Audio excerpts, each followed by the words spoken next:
ఇర్మియా రాసిన గ్రంథము 1వ అధ్యాయం 4వ వచనం నుండి చదువుదాం.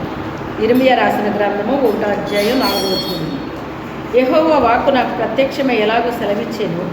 గర్భములో నేను నిన్ను రూపింపక మునిపే నిన్ను ఎరిగితిని.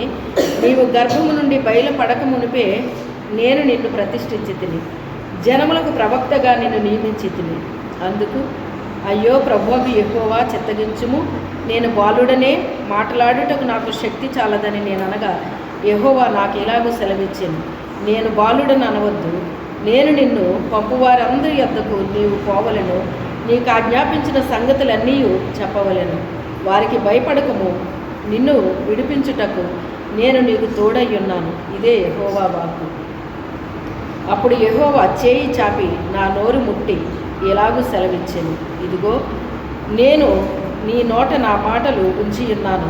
పెళ్ళగించుటకును, విరగగొట్టుటకును, నశింపజేయుటకును, పడద్రోయుటకును, కట్టుటకును, నాటుటకును నేను ఈ దినమున జనముల మీదను రాజ్యముల మీదను నిన్ను నియమించి ఉన్నాను. ప్రార్థన చేసుకుందాం.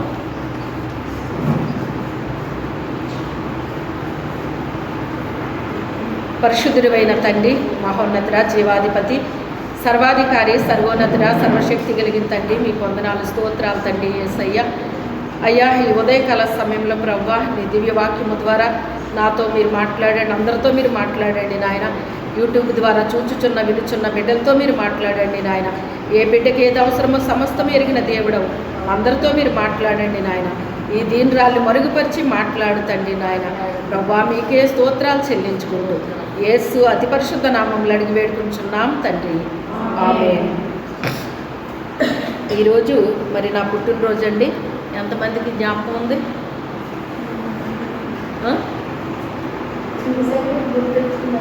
అమ్మా అవునా? దేవుని స్తోత్రం. అయితే నిజానికి నాకంత సంతోషంగా అయితే ఏమీ లేదన్నమాట అండి. నిన్నటి నుంచి చాలా బాధగా అనిపించింది అన్నమాట. ఎందుకండి బాధ? పుట్టినరోజు అంటే అందరికీ సంతోషంగా ఉంటుంది, కానీ మీకు బాధ ఎందుకు అనిపించింది అని మీకు డౌట్ రావచ్చు అనమాట.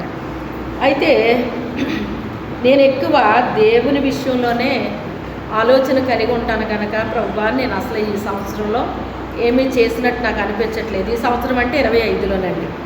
ఏం అనిపించట్లేదు ప్రభువా. పర్వాలేదు వచ్చాము. ఏం అనిపించట్లేదు ప్రభువా. ఏంటి అసలు జన్మదినం అని నాకేమీ సంతోషం అయితే నాకేమీ లేదు, ఏమీ ఆనందంగా నాకేమీ లేదు ప్రభువా అని చెప్పేసి నేను అనుకుంటున్నాను అనమాట.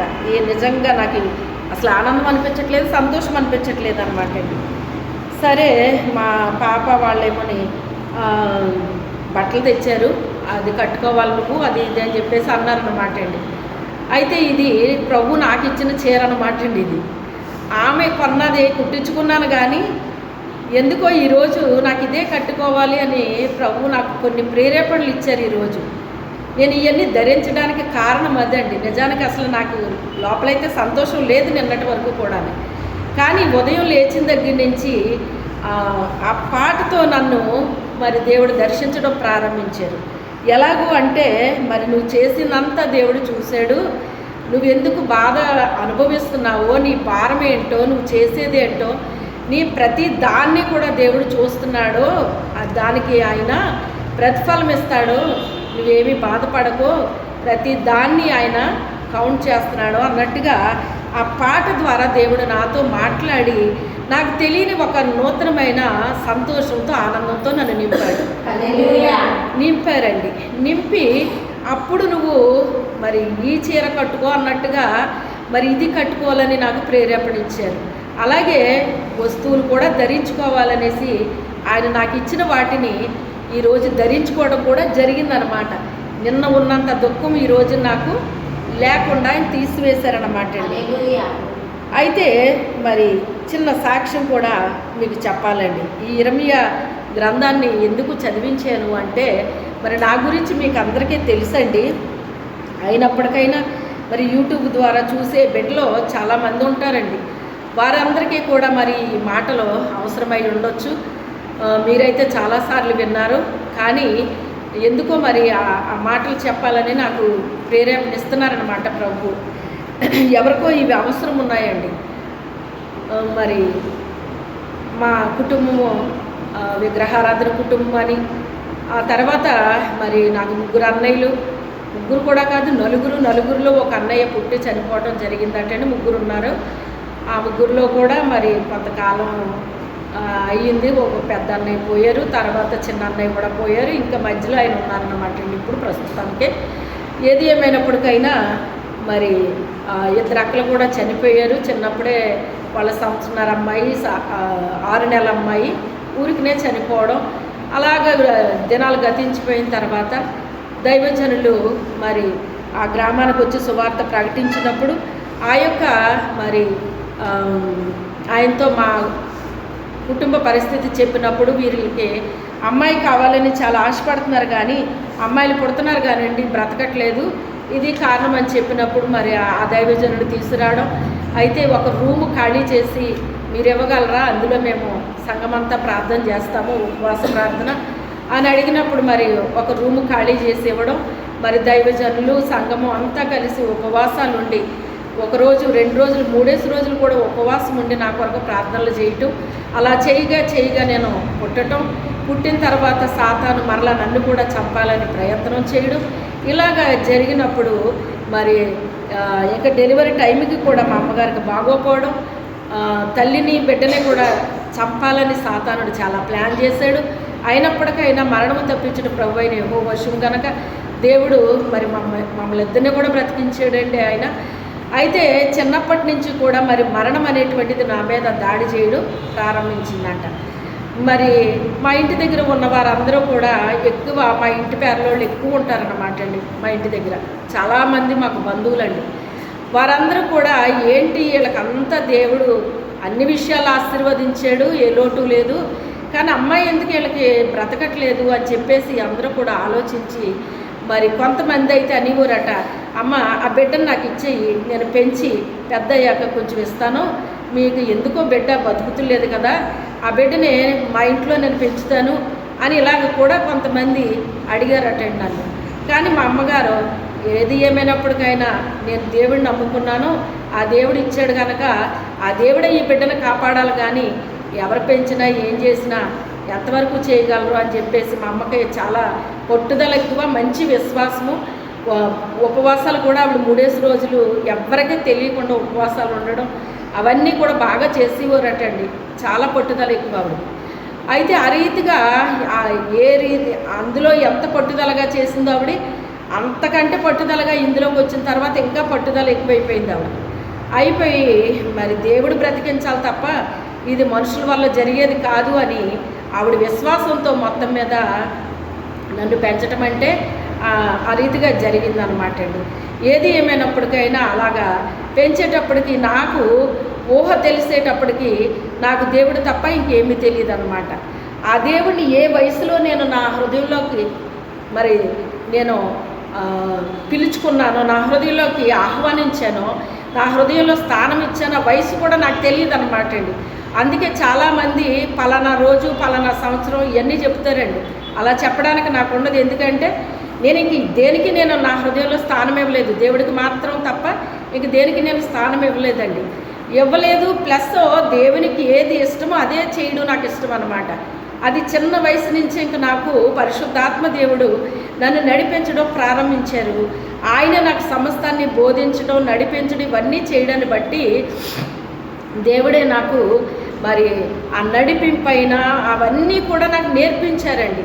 నాకు తెలియని విషయాలు నేను ఎలా చేయగలను, కానీ పరిశుద్ధాత్మ దేవుడు నాకు అన్నీ బోధించడం, నేర్పించడం, అన్నీ కూడా చేయడం. అదే రీతిగా నేను నాకు ఒక బైబిల్ కావాలని చిన్న ప్రార్థన, చిన్న మాట అడిగినప్పుడు ఆ బైబిల్ కూడా అనుకోకుండా మా అమ్మగారికి ప్రేరేపణ కూడా కాదు, మాట్లాడారటండి, స్వరం ద్వారా మాట్లాడారట. సెరాకో బైబిల్ కొను, నువ్వేమి ఇవ్వాలనుకుంటున్నావు, నువ్వు ఇచ్చేది అదే అని చెప్పి మరి ఆవిడతో మాట్లాడటం, ఆవిడ మరి బైబిల్ తీసుకొచ్చి నాకు ఇవ్వడం, ఆ బైబిల్ నేను చదవటం, అది చదివినప్పుడు పరిశుద్ధాత్మ దేవుడు నాకు బోధించడం నాకు చాలా ఆనందంగా ఉండేదన్నమాట అండి. ఎందుకు అంటే ఎప్పుడు నా దృష్టి అంతా కూడా పరలోకం మీదే తిరిగేదన్నమాట. ఎందుకు అంటే ఇది స్టాండర్డ్ కాదు, ఇది మనం టెంపరీగా ఉంటామంతే తప్ప భూమి మీద మనది అసలైంది పరలోకం కానీ ఈ భూమి కాదు. ఇక్కడ టెంపరీగా ఉంటాం కొంతకాలం వరకు, ఆ తర్వాత మనది అసలైంది పరలోకం కదా, నాది పరలోకం, నేను అక్కడికే వెళ్ళిపోతాను, ఇక్కడ కొద్ది కాలమే ఉంటాను అని నా ఆలోచనలు, నా తలంపులు, అవన్నీ కూడా దేవుని చుట్టూ మాత్రమే తిరిగి నా దృష్టి అంతా పరలోకం మీదే ఉండేది. అందుకే ఎప్పుడు కూడా దేవుని గురించి ఆలోచించడం, పరలోకం గురించి ఆలోచించడం, మరి ఇలా చేయడమే కాదు, కానీ దైవజనులు చెప్పిన ప్రతి మాట కూడా నేను ఇతరులకు షేర్ చేసేసేదాన్నండి. ఎప్పుడు లోపల పెట్టుకుని అలాగే ఉండిపోవడం కాదు, కానీ మరి ఈ గుణం అనేటువంటిది అందరికీ ఉండాలన్నమాట. పరిశుద్ధాత్ముడు మనలో పనిచేసినప్పుడు తప్పకుండా మనం ఇతరులకు షేర్ చేయకుండా ఉండలేమండి. ఈ గుణం మనలో ఇస్తాడు, దేవుడు ఇస్తాడు, పరిశుద్ధాత్మ దేవుడు ఇస్తాడు. ఎప్పుడు కూడా నీళ్ళు అనేటువంటి అలాగ మనలో పెట్టేసుకుంటే అవి కొంతకాలానికి అవి మరి ఏమైపోతాయంటే పాడైపోతాయి అన్నమాట. అలాగే ఈ యొక్క వాక్యం అనేటువంటిది, దేవుని యొక్క మాట అనేటువంటిది కూడా మనం విన్నది ఎప్పుడు కూడా ఇతరులకు షేర్ చేయాలి తప్ప మనలోనే అలా పెట్టుకుని ఉంటే ఏ ప్రయోజనం కూడా ఉండదు, చివరికి అది పాడైపోతుంది అన్నమాట. అయితే మరి ఈ విషయం నాకు తెలియదు, కానీ అది చిన్న వయసు నుంచి కూడా వాళ్ళ పెద్దోళ్ళ, చిన్నోళ్ళ, లేకపోతే నా స్నేహితుల, మరి నా యొక్క క్లాస్మేట్సా, ఇంకా ఆళ్ళో ఏళ్ళని కాదు, అందరికీ చెప్పడం ఇంకా నాకు అది ఒక అభ్యాసం అయిపోయింది అన్నమాట అండి. దేవుణ్ణి స్తుతించడం అనేటువంటిది ఒకటి అభ్యాసం అయిపోయింది. దేవుని వాక్యం వినడం, ఆ వాక్యాన్ని ధ్యానించడం, ఇతరులకి చెప్పటం, ఇదంతా కూడా నాకు ఎలా ఉండేదంటే ఒక దినచర్యలాగా అనిపించేది అన్నమాట అండి.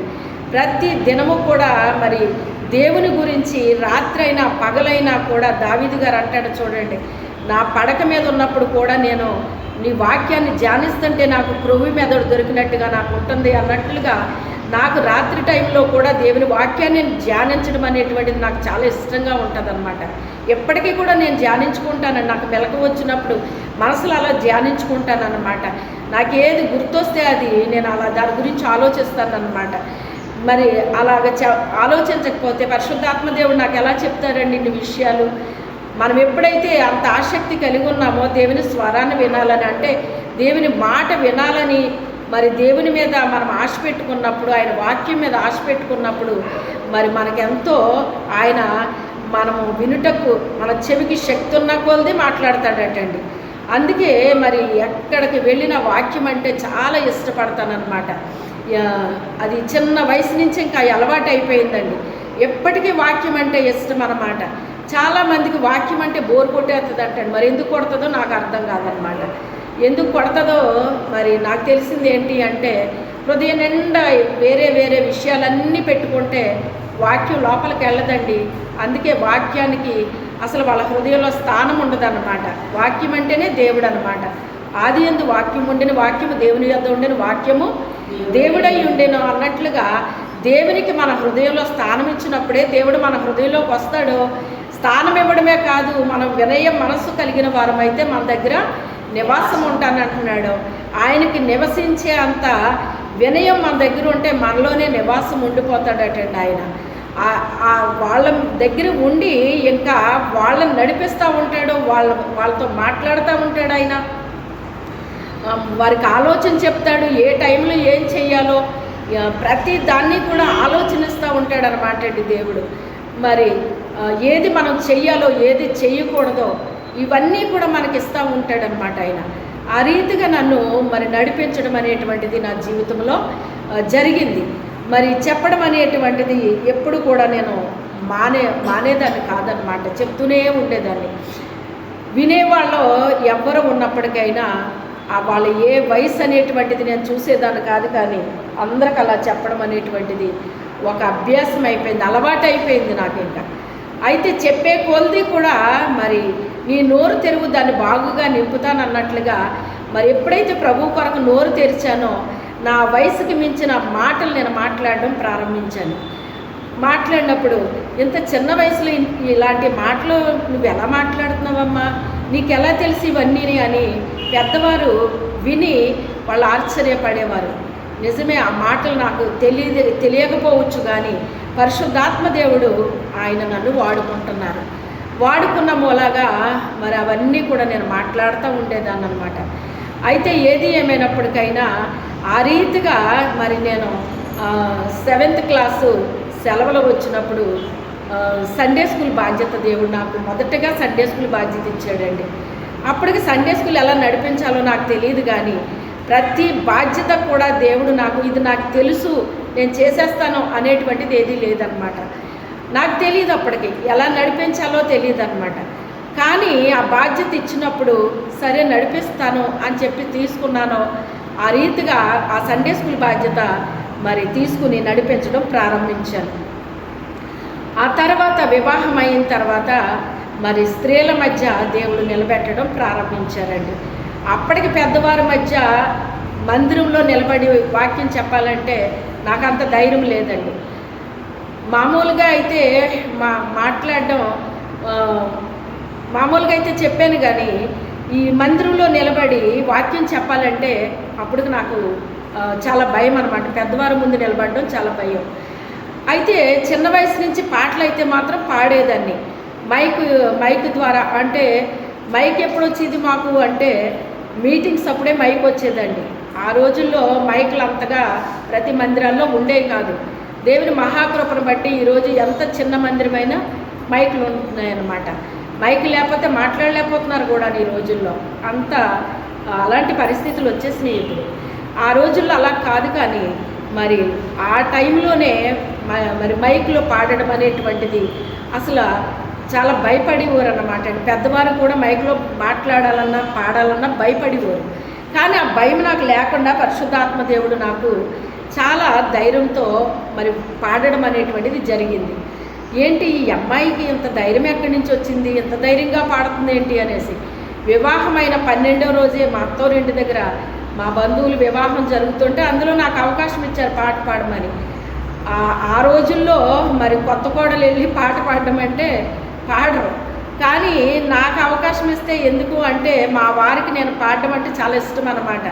కామ్గా ఈయన పాటించా, ఎక్కడికైనా వెళ్ళినప్పుడు పేరు ఇచ్చేస్తూ ఉండేవారు అన్నమాట. నా పేరు వాళ్ళకి నేను ఎలా తెలుసు నా పేరు చెప్పారు ఏంటి అనేసి నేను ఆశ్చర్యపోయేదాన్ని. చివరికి తెలిసింది ఏంటంటే ఈయన పేరు ఇచ్చేవారు అన్నమాట. ఆయనకి ఇష్టం అలాగా. అయితే దేవుడు నీకు ఇచ్చాడు కదా, నువ్వు పాడు, అది నీకు ఇచ్చాడు, ఇప్పుడు నేను పాడాలంటే నేను పాడగలనా అని చెప్పేసి తనకి చాలా ఇష్టం అనిపించేది అనమాట. ఏంటి కొత్త కోడలో ఎంత ధైర్యంగా వచ్చి ఈ అమ్మాయి ఇలా పాట పాడింది ఏంటి అని చెప్పేసి దేవుడు నీకు చాలా మంచి భార్యని ఇచ్చాడు అని చెప్పి ఈయన్ని అంటూ ఉండేవారంట. ఎక్కడికి వెళ్ళినా ఈయన అంటూ ఉండేవారంట. అయితే మొత్తం మీద ఆ రీతిగా పాటలు అయితే పాడాను, కానీ వాక్యం చెప్పడం అంటే చాలా భయం అన్నమాట పెద్దల ముందు. కానీ దేవుడు నిలబెట్టాడండి. 91లో దేవుడు స్త్రీల మధ్య నిలబెట్టాడండి. నిలబెట్టినప్పుడు అప్పుడు వాక్యం మొదటి రోజు బోధించడానికి నేను 3 రోజులు ఉపవాసం ఉన్నాను. 3 రోజులు ఉపవాసం ఉన్నప్పుడు అగ్ని చేత మరి దేవుడు నన్ను మరి దహిస్తున్నట్టున్నాడు. నాకు తెలియదు ఆ విషయం. మొన్న ఎవరో చెప్తుంటే విన్నాను అనమాట అండి. ఆ ఒళ్ళంతా మండిపోతూ ఉందన్నమాట. ఎందుకు మండుతుందో నాకు అర్థం కాలేదు, కానీ 3 రోజులు నా ఒళ్ళంతా మండిపోయింది అనమాట. ఆ తర్వాత 3 రోజులు ఫాస్టింగ్ ఉండి నేను శుక్రవారం వాక్యం చెప్తే ఆ స్త్రీల మధ్య మొదటి రోజుని ప్రభు నా పక్కనే నిలబడ్డారట, నన్నే చూస్తున్నారంట. ఆ రోజు అగ్ని కురిసిందనమాట అండి. కురిసినప్పుడు ఒక ఆవిడ దర్శనం చూస్తున్నారట. ప్రభు మీ పక్కనే నిలబడ్డారమ్మా, మిమ్మల్నే చూస్తున్నారు ఆయన, మీరు ఒంటరిగా లేరు, మీ పక్కన ప్రభువు ఉన్నారు అని చెప్పేసి ఆవిడ చెప్పారన్నమాట. అయితే ఏది ఏమైనప్పటికైనా మా పాస్టర్ గారు అయితే నాకంటే బాగా చెప్పారమ్మా, మీరు ఎందుకు భయపడుతున్నారు, ఈసారి మీరు స్త్రీల కూడుకులో మీరే చెప్తా ఉండాలి వాక్యం అని చెప్పేసి నాకు ఇవ్వడం. ఆ తర్వాత మెల్లమెల్లగా గృహ కూడుక అంటే చాలా జన్మ వచ్చేసి ఇవ్వరండి అక్కడ. అంతమంది మధ్య కూడా నాకు ఆ కూడుకులో వాక్యం ఇవ్వడం, దాదాపుగా 1000 మంది మధ్య కూడా వాక్యం చెప్పే అవకాశాన్ని, అంటే ముందేం చెప్పేవారు కాదండి, సడన్గా అప్పటికప్పుడు నాకు పాస్టర్ గారు చెప్పేవారు.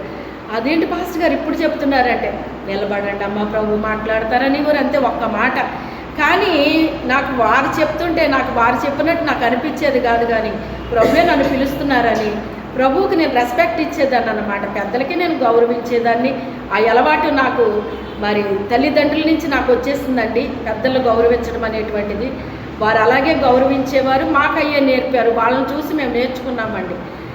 ఆ రెస్పెక్ట్ ఇవ్వడం అనేటువంటిది మాకు అలవాటు అయిపోయిందనమాట. అంత మాత్రమే కాదు, కానీ అలాగ ప్రతి ఒక్కరికి వాళ్ళు తెలిసినోళ్ళ తెలియనోళ్ళ ఇవన్నీ మాకు తెలియదు, కానీ స్కూల్లో కూడా బోధిస్తారన్నమాట, పెద్దలను గౌరవించాలి. మరి వాక్యంలో చెప్పేవారు, నీ తల్లిదండ్రులు నువ్వు గౌరవించాలి, వారిని సన్మానించాలని ఉంది. ఆ వాక్యం చెప్పినప్పుడు తల్లిదండ్రులను మనం గౌరవించాలా అని, అలాగే ఏ వాక్యం చెప్తే ఆ వాక్యం నా మనసులో పెట్టేసుకునేదాన్ని. అలాగా మరి ప్రతి విషయాన్ని కూడా వాక్యం వెంట మట్టుకే కాదండి, విన్నదాన్ని మనం ఏం చేయాలి, అనుసరించాలన్నమాట. క్రియారూపకంగా చేయాలి. మనం క్రియ లేని విశ్వాసం అంటే అది చచ్చిన దాంతో సమానం అంట. క్రియ ఉండాలి. వాక్యం విన్నాము అంటే అది మన లైఫ్లో మనం అన్వయించుకోవాలి, అప్పుడే అది జీవం కలిగి ఉంటుంది. మన జీవితంలో దాన్ని మనం ఎప్పుడైతే అప్లై చేయమో అది చచ్చిన దాంతో సమానం అనమాట. ఆ రీతిగా వాక్యం చెప్తుంటే ఆ వాక్యాన్ని నా జీవితంలో అమలు చేసుకునేదాన్ని. తల్లిదండ్రులు బట్టి చూసినవి, వారు చెప్పినవి విన్నాయి, ఇవన్నీ కూడా మరి నేను అమలు జరపటం అనేటువంటిది జరిగింది. పాస్టర్ అమ్మ గారు చెప్పినవి కూడా వినడం, మరి వారికి కూడా రెస్పెక్ట్ ఇవ్వటం, అవన్నీ హృదయంలో పెట్టుకోవడం, ఇవన్నీ కూడా జరిగినాయి అన్నమాట. ఏది ఏమైనప్పటికైనా ఆ రీతిగా ప్రభు నన్ను అక్కడ బహుబలంగా వాడుకోవడం అనేటువంటిది జరిగింది. ఆ వాడుకున్న తర్వాత ఆ సంఘం అంతా అభివృద్ధి చెందేసిందండి. ఆ సంఘం కొరకు చాలా ఉపవాసాలు చేశాను. నైట్ అయితే నాకు అసలు నిద్ర పట్టేది కాదు. ప్రార్థన చెయ్యి అని నా కళ్ళు అలా మూత పడితే చాలు, ఎవరో వచ్చి తలుపు కొట్టినట్టు నాకు వినపడేది శబ్దం. ఆ తలుపు కొట్టిన శబ్దం వినగానే తుళ్ళిపడి లేచి పక్క రూమ్లోకి వెళ్ళిపోయి ప్రార్థన చేసుకునేదాన్ని. కానీ రాత్రంతా ప్రార్థన చేశాను, కానీ మరి పగలు ఉపవాసం ఉన్నాను, కానీ నాకు అసలు నీరసమే వచ్చేది కాదు, ఏ బలహీనత వచ్చేది కాదు. ఎంత ఒళ్ళు వచ్చేసింది అక్కడికి వెళ్ళిన తర్వాత, ఆ ఒళ్ళంతా లాగేసి సన్నగా అయిపోయాను అన్నమాట. పాస్టర్ గారు భయపడిపోయేవారు. ఆయన ఏమనుకుంటారు, ఈవిడ ఉపవాసాలేమో భయంకరంగా చేసేస్తున్నారు, నువ్వు చెప్పు అని పాస్టర్ అమ్మగారికి చెప్పేవారంట. పాస్టర్ గారు, బాబాయ్ ఆవిడ మనలాంటి ఆవిడ కాదండి బాబు, ఆవిడ విశ్వాసం అనుకుంటున్నాం, కానీ మా సేవకులమైన మనం కూడా ఆవిడకి సరిపోమండి, అలాంటి ఆవిడంటే ఏమనుకుంటున్నారో అగ్గినండి బాబు ఆవిడి అని చెప్పి ఆ పాస్టర్ అమ్మగారు అని ఊరంట. అలాగా మరి పాస్టర్లకి కూడా భయం పుట్టేది అన్నమాట అండి. ఏంటి ఈవిడ ఎలా ఉంటారో అని చెప్పేసి, ఎంత పట్టుదల ఏంటి ఈవిడికి అని చెప్పి వాళ్ళు ఆశ్చర్యపోయేవారు అన్నమాట అండి. ఎందుకు అంటే సేవకులు మరి ఎలా ఉంటారో మనకు తెలుసు, చాలామంది ఎలా ఉంటారో మనకు తెలుసు అన్నమాట అండి. ఆ రీతిగా దేవుడు అక్కడ బహుబలంగా వాడుకోవటం జరిగింది. ఆ తర్వాత దర్శనమిచ్చి మళ్ళీ ఇక్కడ తీసుకురావడం కూడా జరిగిందనమాట. ఇక్కడ తీసుకొచ్చిన తర్వాత ఇక్కడ ఏం చెయ్యాలి అనేటువంటిది అంతా కూడా మరి ప్రభు దర్శనం చూపించడం. ఆ తర్వాత మరి ఒక తోట ఇస్తానంటున్నారమ్మా ప్రభు మీకు అని చెప్పేసి నేను చెప్పిన ఆ దర్శనానికి మా పాస్టర్ గారికి చెప్పినప్పుడు ఆయన నాకు అర్థం చెప్పారన్నమాట అండి. చెప్పినప్పుడు తోట ఇస్తానంటున్నారమ్మా మీకు అన్నారు. నేను అనుకున్నాను ఇక్కడ మందిరంలో వాడబడ్డాను కదా, అలాగే అక్కడికి వెళ్ళాక కూడా మందిరంలో వాడబడతానేమో అనుకున్నాను అన్నమాట నేను. కానీ ఇక్కడికి వచ్చిన తర్వాత అలా జరగలేదు. కానీ మరి మొత్తం మీద నాకు మందిరానికి వెళ్ళడం అనేటువంటిది అంతా కూడా నాకు చాలా మరి మా సర్వీసులో దీనికి జాబ్ వచ్చిన తర్వాత మేము అనేక మరి ఉద్యోగ రీత్యా తిరిగాం కనుక మరి ఎక్కడ కూడా ఇలా చూడలేదన్నమాట. ఇక్కడ చాలా భయంకరమైన పరిస్థితులు చూశానండి. ఇక్కడ మరి చాలా దురాత్మ శక్తులు ఇక్కడ ఉండడం, మరి ప్రజల్ని ఏ రీతిగా అవి పీడించేస్తాయో, ఆశీర్వాదాలు లేకుండా, మరి పరిశుద్ధత లేకుండా, పవిత్రత లేకుండా ఇలాగ చెప్పుకుంటూ పోతే అసలు చాలా మరి మనిషిని ఎలా చేసేసినాయి అంటే, ఒక రకంగా చెప్పాలి అంటే సంఘాలు కూడా మరి నిర్జీవ స్థితిలో ఉన్నట్టుగా, మరి ప్రార్థనలు అయితే జరిగాయి, కానీ ఎందుకు ప్రార్థనలకు వెళ్తున్నారో ఎందుకు వస్తున్నారో తెలిసేది కాదన్నట్టు ఉండేదన్నమాట అండి. అయితే పాటలు ఉండేవి, ప్రార్థన ఉండేది, వాక్యం ఉండేది, అన్నీ ఉండేవి, కానీ ఎక్కడ జీవం అనేటువంటిది కనిపించింది కాదనమాట. మీరు గమనించారో లేదో చూడండి, చచ్చిపోయిన చేపల మధ్య చేప బతుకున్న చేప ఉండగలుగుతుందా చెప్పండి? ఉండగలుగుతుందా? ఎలా ఉంటుంది దాని ప్రాణం? ఆ చేపలతో కలిసి ఉంటే అది కూడా చచ్చిపోద్ది. చచ్చిన చేపలతో ఉంటే ఏమైపోద్ది? అది కూడా చచ్చిపోద్ది. అలా కొట్లాడిపోయిందనమాట. ఇంకా ఒక రకంగా నాకేమనిపించేది అంటే, యెహెజ్కేలు ఆత్మను తీసుకెళ్ళి ఎముకల లోయలో దింపేస్తాడు. దింపేసి నరపుత్రుడా ఇవి బ్రతకగలవా అని అడుగుతాడు. అయ్యా నాకేం తెలుసు, అవి నీకే తెలుసు అంటాడు అనమాట. ప్రవచనం ఎత్తి ఇలా మాట్లాడంటాడు. ప్రవచనం ఎత్తి మాట్లాడిన తర్వాత ఆ యొక్క ఎముకలన్నీ కూడా గడగడమని ఒక శబ్దంతో ఒకదానితో ఒకటి కలిసి మొత్తం మీద వాళ్ళంతా కూడా ఒక సైన్య సమూహముగా నిలబడినట్లుగా వాక్యం సెలవిస్తుంది. యెహెజ్కేలు గ్రంథంలో ఉంటుందండి ఆ వాక్యం. ఆ రీతిగా అనిపించేదన్నమాట. నా ప్రాణం బెంబేలెత్తిపోయేదన్నమాట. ఏంటి ఇక్కడ ప్రజలేంటి ఇలా ఉన్నారు, ఏంటి మందిరాలేంటి ఇలా ఉన్నాయి, ఏం ఆరాధన ఏంటి ఇలాగుంది ఏంటి అని చెప్పేసి ఇంటికి వచ్చి చాలా ఏడ్చేసేదాన్ని అనమాట. నా గుండెల నిండా దుఃఖమండి. దేవుడు ఏజెన్సీ భారాన్నంతా నా గుండెల్లో పెట్టేసరికి ఏజెన్సీ అప్పటికి 7 మండలాలు అనమాట. ఇప్పుడు 11 అయినాయి, కానీ అప్పుడు 7 మండలాల కొరకు అలాగ ప్రతి దినము ప్రార్థన చేయడం అనేటువంటిది మరి ప్రారంభించాను అనమాట. ఉదయం 4 గంటలకి లేచేదాన్ని అనమాట.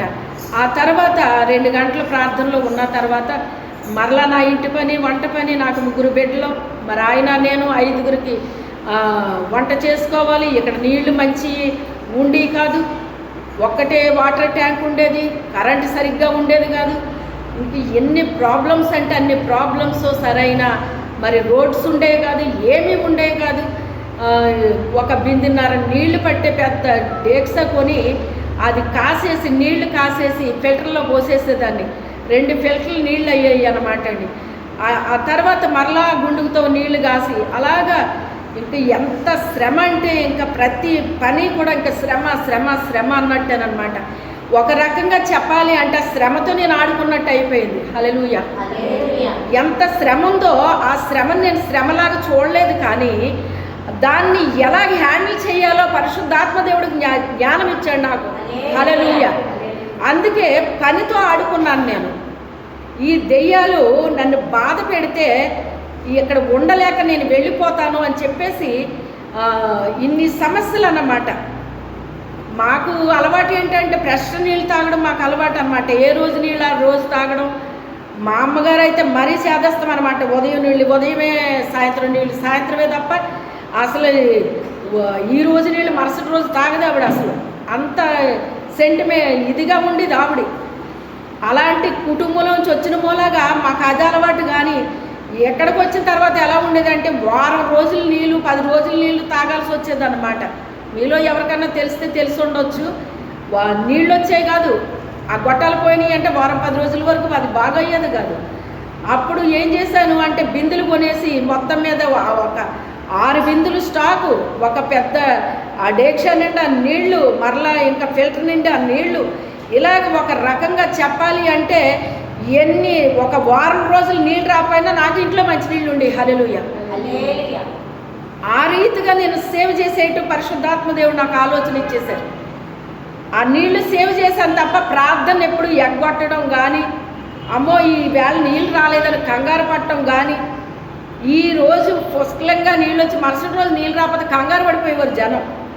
ఆ రీతిగా నేను ఎప్పుడు కంగారు పడలేదు. నీళ్ళ కోసం అంతలాగా ఉన్నప్పటికైనా కూడా నీళ్ళ కోసం నేను కొట్లాడలేదండి.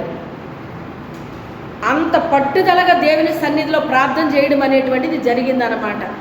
ఉదయం 10 గంటలకే దేవుని సన్నిధిలో కూర్చుంటే మధ్యాహ్నం 1 గంటకి మా పిల్లలు వచ్చే వరకు నేను ప్రార్థనలో ఉండేదాన్ని. మరలా వాళ్ళు నేను కలిసి భోజనం చేసి వాళ్ళు వెళ్ళిపోయేవారు. మరలా నేను బైబిల్ తీసుకుని కూర్చునేదాన్ని. బైబిల్ చదువుతా, ధ్యానిస్తా, మరలా అందులో ఉండేదాన్ని. ఈ లోపల చర్చికి సంబంధించిన ప్రార్థనలు ఏవి జరిగినా, ఏ ప్రార్థనలు అయినప్పటికైనా అటెండ్ అయిపోయేదాన్ని, ఎలా ఉన్నప్పటికైనా. నాకైతే ఆత్మీయంగా నాకు అసలు ఏమి జీవం వచ్చినట్టు ఏమీ లేదు, కానీ ఉన్న జీవం పోద్దేమన్న భయంతో ఏడ్చేసిద్దాన్ని దేవుడి దగ్గర. ఇలాంటి ఊరు తీసుకొచ్చావేంటి, ఈ ప్రజలేంటి, ఈ ఊరేంటి, ఈ పరిస్థితులు ఏంటి, తండ్రి నువ్వు తీసుకెళ్ళిపో నాయన, ఎక్కడికైనా తీసుకెళ్ళిపో, పలానా ఊరని నేను అడగను. ఎక్కడ తీసుకెళ్తావో తీసుకెళ్ళు, నాకు మంచి వాక్యం ఉన్న మందిరానికి తీసుకెళ్ళి, అక్కడ పుష్కలంగా నాకు వాక్యం కావాలి. ఎందుకంటే వాక్యం లేకపోతే నేను చచ్చిపోతాను. శరీర ఆహారం తింటున్నాను, శరీరం బలం కోసం తింటున్నాను, కానీ ఆత్మ బలం కావాలంటే ఆత్మీయ ఆహారం కావాలి. అది లేదు ఇక్కడ. ఇంచుమించుగా అన్ని చర్చిలోళ్ళు మీటింగ్స్ అప్పుడు కలిసేవాళ్ళం అన్నమాట. ప్రతి ఒక్కరి నోట ఇదే మాట వినబడేది, మా చర్చిలో ఏమీ లేదు, మా చర్చిలో ఏమీ లేదు, మా చర్చిలో ఏమీ లేదు, ఏ మాటలు వినేదాన్ని. ఇదేంటి ప్రభువా, ఇక్కడ ఆహారం లేకుండా ఎలా బతుకుతారు, ఇదేంటి ఇలా ఉన్నాయేంటి, ఏంటి నాయన ఈ పరిస్థితి ఏంటి తండ్రి అని ఆ రీతిగా మొత్తం సంఘాలన్నిటి కొరకు ప్రార్థన చేస్తూ, ఏజెన్సీ 7 మండలాల కొరకు ప్రార్థన చేస్తూ, ఇక్కడ ఉన్న అవసరాల కొరకు, అటు ఆత్మల రక్షణ కొరకు, ఇటు శరీర అవసరతల కొరకు, ఒక్కదాని కొరకు నేను ప్రార్థన చేయలేదండి. నా కళ్ళ నిండా కన్నీరు, నా గుండెల నిండా దుఃఖం, వేదన ఆ రీతిగా నేను అనుభవించాను. నా ఇంట్లో ఏయో ప్రాబ్లమ్స్ ఉన్నాయని నేను అడగటం కాదండి. దేవుడు నా గుండెల్లో పెట్టిన ఆ భారం నన్ను నిద్రపోనిచ్చేది కాదు, కూర్చొనిచ్చేది కాదు, పడుకోనిచ్చేది కాదు. ఖాళీగా అంటే ఏ పని లేకపోతే కనుక పని చేసుకుంటున్నా కూడా నేను పాటలు పాడుకుంటూనే ఉండేదాన్ని, పని చేసుకుంటూనే ఉండేదాన్ని, వాక్యం ధ్యానిస్తూనే ఉండేదాన్ని. ప్రభువా నేను ఖాళీగా ఉన్నాను కదా అంటే పని చేస్తూనే. ఏది ఖాళీ ఉంది? మైండ్ ఖాళీ ఉంది.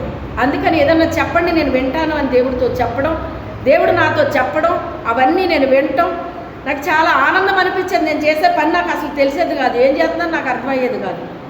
ఈ పని అంతా అయిపోయేది, ప్రభు నాకు అన్నీ చెప్పేవారు, నాకు చాలా హ్యాపీ అనిపించేది అనమాట. ప్రభు ఎప్పుడూ ఈ విషయాలు వినలేదు, ఇన్ని విషయాలు చెప్పావు నీకు స్తోత్రం తండ్రి అని. నిజంగా చెప్పాలి అంటే నేను ఆత్మీయంగా బ్రతుకున్నాను అంటే అన్ని సంవత్సరాలు దేవుడే నాకేం చేశాడు, ఆహారం పెట్టి నన్ను బతికించాడు ఆయన. అక్కడ ఏలియాకు ఆహారం లేదండి, కానీ దేవుడు ఏం చేశాడు, ఆహారం పెట్టి బతికించాడు అనమాట. అప్పుడే ఈ పుస్తకాలు చదవడము ఇదంతా నాకు ఎప్పుడు వచ్చింది అంటే అప్పుడు పుస్తకాలు కొనుక్కోవడం ప్రారంభించాను అనమాట అండి. పుస్తకాలు కొనుక్కుంటే బతుకుతానని నాకు తెలీదు, కానీ బుక్స్ కొనుక్కోమని నాకు ప్రేరేపణ కలిగితే మరి గుంటూరు మీటింగ్స్కి వెళితే అండి మా పిల్లలకి ₹1 పెట్టి నేనేం కొనుక్కు రాలేదు. ఆ రోజుల్లో నేను ₹150 ఎంతో పెట్టి నేను పుస్తకాలే కొనుక్కుని తెచ్చుకున్నాను అనమాట. పరిశుద్ధాత్మ వరములు అనే ఆ బుక్ ₹75. అది 3 రోజులు ఎంతో నేను అది మన బైబిల్ అంత ఉంది ఆ బుక్, దీని మీద ఇంకా లావే ఉంటుంది. అది ఇలా తిరిగేస్తున్నాను, దీనికి ₹75 అవసరమా, నా దగ్గర ఉన్న అమౌంట్ నాకు ఎలా సరిపోతుంది అని దాన్ని ఇలా తిరిగేసి మళ్ళీ అక్కడ పెట్టేసి అలా 3 రోజులు వెళ్ళాను. వెళ్తే లాస్ట్ రోజు అనమాట, ఇంకా ఆ రోజుతో లాస్ట్. ఇంకా అప్పుడు పరిశుద్ధాత్మ దేవుడు అంటాడు అది నువ్వు కొను అన్నాడు ఆయన. చూశాను, వెళ్ళిపోతున్నాను, 4 అడుగులు వేసాను, అది నువ్వు కొను అని మాట్లాడుతున్నాడు ఆయన. ప్రభు మీరు కొనమంటే నేను తప్పకుండా కొంటానని వెంటనే గిరుక్కుని వెనక్కి వచ్చి ఆ బుక్ కొనేసుకున్నాను. అలాగే కొన్ని బుక్స్ కొన్నాను అనమాట. రమారమి ఆ రోజుల్లో ₹150 అంటే చాలా ఎక్కువ అండి. కొన్నాను అనమాట. ఇంక అప్పటి నుంచి బుక్స్ కొనేయడం, నేను చదివేయడం, మళ్ళీ అందరికీ పంచిపెట్టేయడం. నేనే కాదు అందరూ కూడా ఇది చదివి మేలు పొందాలనే ఆశతో ఇస్తే మరి ఎవరికి ఎంత జరిగిందో నాకు తెలియదు, కానీ ఆ రీతిగా ఆ బుక్స్ పరిచర్య కూడా అనేటువంటిది, అది పరిచర్య నాకు తెలియదు, కానీ ఆ బుక్స్ పరిచర్య కూడా చేసేదాన్ని అనమాట. అలాగే నాకు తెలిసింది ఏది నేను దాచుకోలేదన్నమాట. ప్రతి ఒక్కరికి నేను చెప్పడం ప్రారంభించాను అనమాట అండి. నాకు అర్థమైంది ఏంటి అంటే మందిరాలకు వెళ్ళేవాళ్ళే కానీ చాలా భయంకరమైన శాపాలతో ఉండేవారండి. మందిరాలకు వెళ్ళేవారు, వచ్చేవారు, వాళ్ళు ఎందుకు వెళ్తున్నారు వాళ్ళకి తెలియదు, ఎందుకు వస్తున్నారో వాళ్ళకి తెలియదు. భయంకరమైన శాపాలు వాళ్ళని ఏలుబడి చేస్తూ ఉండేవి, అనేకమైన దురాత్మలు వాళ్ళని ఏలుబడి చేస్తూ ఉండేవి. అసలు వాళ్ళు శాపాల్లో ఉన్నామన్న విషయం కూడా వాళ్ళకి అర్థమయ్యేది కాదు. ఆ దురాత్మలో మమ్మల్ని ఏలుబడి చేస్తాయన్న విషయం కూడా వాళ్ళకి అర్థమయ్యేది కాదు. ఆ రీతిగా అనేక వ్యక్తుల్ని, అనేక కుటుంబాల్ని ఆ దరిద్రత అనేటువంటి ఆత్మల నుంచి విడుదల చేసే కృప నాకు ఇచ్చాడు. హల్లెలూయా. చాలా కష్టపడేదాన్ని అన్నమాట అండి. చాలా కష్టపడి వాళ్ళని పట్టి పీడిస్తున్న వాటన్నిటినీ కూడా మరి వదిలించడం జరిగిందనమాట. వాళ్ళకి ఏవి తినాలో తెలిసేది కాదు, ఏవి తినకూడదో తెలిసేది కాదు. అవి తింటే శాపాలు వస్తాయని కూడా తెలియదు వాళ్ళకి. అసలు దైవజనుడు చెప్తే వాళ్ళకి తెలుస్తుంది. దైవజనుడే తినేస్తుంటే ఇంకా వాళ్ళకేం చెప్తారు? వాళ్ళే తినేస్తున్నారు, మరి వీళ్ళకేం చెప్తారు? ఇంకా వాళ్ళు మీకు తెలియదా? మరి పాస్టర్ గారు ఎప్పుడు చెప్పలేదంట, వాళ్ళకి తెలితే కదా మాకు చెప్పడానికి అనేవారు. అయితే ఈ తినకూడదు, ఇలా ఉండాలి, అలా ఉండాలి అనేసి అటు తల్లులకి చెప్పడమే, పిల్లలకి చెప్పడమే, అందరికీ చెప్పడమేనమాట. ఇంకా వాళ్ళని ఏమీ లేదు, చదువుకున్న వాళ్ళని లేదు, చదువుకోలేని అని లేదు, ఎవరికి పడితే వాళ్ళకే నా టైం అంతా కూడా నేను ఉపయోగించేశాను అనమాట అండి. గంటలు వారితో మాట్లాడటం, వాళ్ళకి తెలియని విషయాలన్నీ చెప్పడం, అన్నీ వాళ్ళకి తెలియపరచడం, వాళ్ళని పట్టి పీడిస్తున్న ప్రతి దాని నుంచి కూడా వాళ్ళని విడుదల చేసి వాళ్ళని ఆశీర్వాదాలు స్వతంత్రించుకునేటట్టుగా చేసే కృపను దేవుడు నాకు ఇచ్చాడండి. చాలామంది ఆ రీతిగా వెళ్ళిన వాళ్ళు ఉన్నారన్నమాట. అయితే ఏది ఏమైనప్పటికైనా మరి కృతజ్ఞత అనేటువంటిది అయితే చాలా తక్కువ మందికి ఉండొచ్చు, చాలా ఎక్కువ మందికి అయితే అసలు ఏం చేశానన్నది కూడా మర్చిపోయారు అందరూ కూడా. హల్లెలూయా. నేను ఇది ఎందుకు చెప్తున్నాను అంటే, నాలాగా సేవలో బాధపడే వాళ్ళ సేవకులు చాలామంది నా ఛానల్ చూస్తున్నారు, అందుకు చెప్తున్నాను. నేను ఎన్ని సేవలో ఎన్ని అనుభవించాల్సి వస్తుందో మరి నా సాక్ష్యం ద్వారా వారు తెలుసుకుంటారని, వారికి మేలు జరుగుతుందని మరి పరిశుద్ధాత్మ దేవుడు ఈ ప్రేరేపణ ఇవ్వడాన్ని బట్టి నేను చెప్తున్నాను, కానీ నా అంతటైతే నేను చెప్పట్లేదు ఈ విషయాలు. అయితే మనము చాలా కష్టపడతాం, మన నిద్రని త్యాగం చేయాలి, మన బలాన్ని త్యాగం చేయాలి, మన ఆరోగ్యాన్ని త్యాగం చేయాలి, మన ధనాన్ని త్యాగం చేయాలి, మన సుఖాన్ని త్యాగం చేయాలి, అన్ని త్యాగాలు చేయాలండి. ఎందుకు అంటే దేవుడు మన కొరకు ఏం చేశాడు? త్యాగం చేశాడు. ఆయన తన జీవితాన్ని త్యాగం చేశాడు మనకు. ఆయన బిడ్డలం గనక, ఆయన మనల్ని ఎన్నుకుని ఏర్పాటు చేసుకున్నాడు గనక అది మన జీవితంలో కూడా అది తప్పకుండా చెయ్యాలి అంటే చేస్తామంతే. ఇంకా అది ఎవరో మెచ్చుకుంటారో అని, ఎవరో మనల్ని ఏదో చేస్తారని కాదు, కానీ దేవుని యొక్క మరి ఆయన ఆత్మ మనలో నివసిస్తుంది కనుక, ఆయన పోలికలో మనం ఉన్నాం కనుక, ఆయనలో మనం జీవిస్తున్నాం కనుక, ఆ యొక్క మందసాన్ని మనం మోస్తున్నాం కనుక, చాలామంది దైవజనులు చెప్పారు, అమ్మ మీరు మందసాన్ని మోస్తున్నారు అని చెప్పేసి అన్నారన్నమాట. మొన్న అంటే 25లో ఒక దైవజనుడు చెప్తుంటే నేను విన్నానన్నమాట. ఆయన ఆ మందసాన్నంట పాడి ఆవులకి కడతారటండి. అంటే పాడి ఆవు అంటే పిల్లల గల ఆవు అన్నమాట. ఆ పిల్లల గల ఆవుకి కట్టినప్పుడంట ఆ పిల్లలంట అంబా అంబా అని ఆ తల్లి వెళ్ళిపోతుంటే ఏడుస్తూ ఉంటాయంటండి. ఏడుస్తుంటే ఆ తల్లి, ఏ తల్లి అయినా తన బిడ్డ ఏడుస్తుంటే సహించలేదు, కానీ తను ఎత్తుకున్న ఆ మందసం దేవుడిది కదా, దేవుడే ఈ మందసాన్ని నా భుజం మీద ఎత్తుకునే గొప్ప భాగ్యాన్ని ఇచ్చాడు కదా నాకు అని ఆ తల్లి, ఆ బిడ్డలో కేకలు వినబడతాయేమో, నేను మందసాన్ని వదిలేస్తానేమో అని ఆ భయంతో అది కూడా అంబా అంబాని గట్టిగా అరుచుకుంటూ అవి వెళ్ళిపోతాయి అంటండి ఆ మందసాన్ని తీసుకుని. ఆ దైవజనుడు అది వర్ణించినప్పుడు నాకు చాలా బాధ అనిపించి, నిజమే కదా ప్రభువా, నా బిడ్డలు నా కొరకు ఎంతో బాధపడుతున్నారు, కానీ నీ మందసాన్ని నేను మోస్తున్నాను కదా, నీ మందసాన్ని అయితే నేను విడిచిపెట్టలేను కదా, నా బిడ్డల ఏడుపులు నేను వినకుండా నీ మందసాన్ని నేను మోసుకుంటూ ముందుకెళ్ళడానికి ముందుకెళ్తున్నాను కదా ప్రభువా అని చాలా ఏడ్చానన్నమాట అండి. ఆ మాట విని చాలా ఏడ్చానన్నమాట. ఈ సేవ అనేటువంటిది కొంతమంది వాళ్ళ పొట్ట పోషించుకోవటం కోసం చేసే సేవ వాళ్ళకి ఏ బాధ అనిపించదండి. ఎందుకు అంటే డబ్బుల కోసం, డబ్బులు వస్తే చాలు. వాళ్ళకి పేరు ప్రఖ్యాతుల కోసం చేసేవాళ్ళు కొంతమంది ఉంటారండి, వాళ్ళకి పేరు ప్రఖ్యాతులు వస్తే చాలు. కొంతమంది ఏదో సంపాదించుకుందామని వచ్చే వాళ్ళు ఉంటారు, వాళ్ళకి అది సంపాదించుకుంటే చాలు. కానీ దేవుడికి ఆయనలాగా భారము కలిగి బాధ్యత కలిగి పనిచేసే వాళ్ళు కావాలి, ఆయనకి నమ్మకస్తులు కావాలి ఆయనకి. ఒక దైవజనుడు ఇలా చెప్పాడండి కొన్ని సంవత్సరాల క్రితం. ఏంటి ప్రభువా ఈవిడ పరిస్థితి అని ఇలా సాక్ష్యం చెప్తుంటే ఆ దైవజనుడు అక్కడ కూర్చున్నారు. ఆయన వాక్యం చెప్తారు, నేను సాక్ష్యం చెప్పాక. ఏంటి ప్రభువా ఈ విషయం అంటే ఆయనకి బయలుపరిచాడట దేవుడు. ఆమె నాకు నమ్మకమైన బిడ్డ అని చెప్పాడట ఆయన. మా మీటింగ్ అయిపోయింది, ఆయన మేము అందరం కలిసి భోజనాలు చేసాము. ఆ తర్వాత అన్నీ అయిపోయిన తర్వాత నన్ను పిలిచి, ప్రభు ఇలా చెప్పారమ్మా, మీ కొరకు మీరు స్త్రీయే కానీ ఒక పురుషుళ్ళ కష్టపడుతున్నట్టుగా ప్రభు చూపించారు. మీరు చాలా కష్టపడి సేద్యం చేస్తున్నారమ్మా పొలాన్ని అని. ఒక రైతు కష్టపడి సేద్యపరిచి పంట కోసం ఎదురు చూస్తున్నట్టుగా అలా చూపిస్తున్నారమ్మా ప్రభు మిమ్మల్ని. అయితే పని చాలామంది చేస్తారమ్మా, కానీ నమ్మకస్తులు చాలా తక్కువ మంది ఉంటారు. ఆ తక్కువ మందిలో మీరు ఉన్నారని ప్రభు చెప్పారమ్మా అని చెప్పేసి అన్నారు ఆయన. అయితే ఆయన చెప్పారని కాదు, కానీ ఆయన అంటే అప్పుడు చెప్పారు, కానీ నేనైతే నాకు ఊహ తెలిసిన దగ్గర నుంచి చిన్న వయసు నుంచి కూడా నేనైతే మరి ఇంచుమించుగా నేను అనుకుంటున్నాను 2వ తరగతి చదివినప్పుడు మొదలు పెట్టానేమో అనుకుంటున్నాను.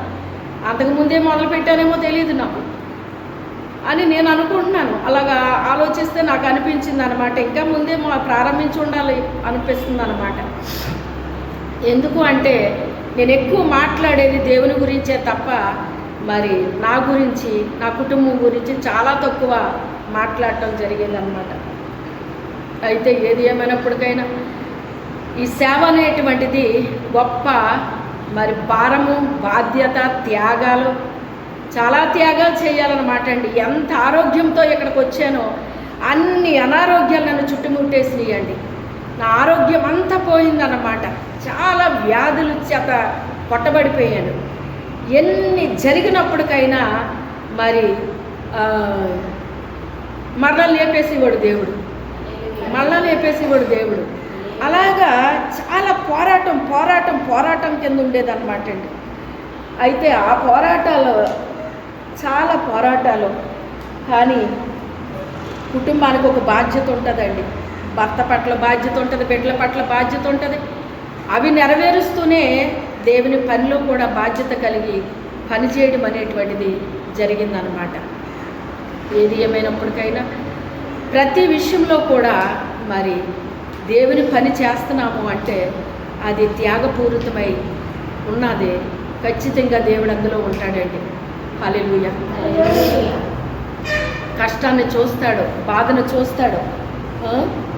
మరి ఈ 2004లో ఇది స్థాపించడం అనేటువంటిది జరిగింది. ఎస్తేరు ప్రార్థనా సహవాసం అని అది స్థాపించడం జరిగేది. అది కూడా ప్రభు పెట్టమని చెప్తేనే చాలా భయపడిపోయి పెట్టాను అనమాట అండి. అది కూడా అయితే అది పెట్టిన ఒక 2 వారాలు జరిగింది.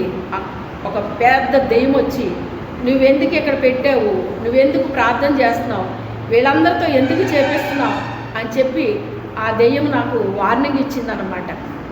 ఏంటి అంటే, వ్యభిచారం జరగకూడదని చేస్తున్నావు ఏంటి, ఆ వ్యభిచారం చేయించేది నేనే అని చెప్తుంది ఆ దెయ్యం. ఎందుకు అంటే అసలు ఎక్కడ చూసినంత వ్యభిచారం నేను ఎక్కడ చూడలేదండి.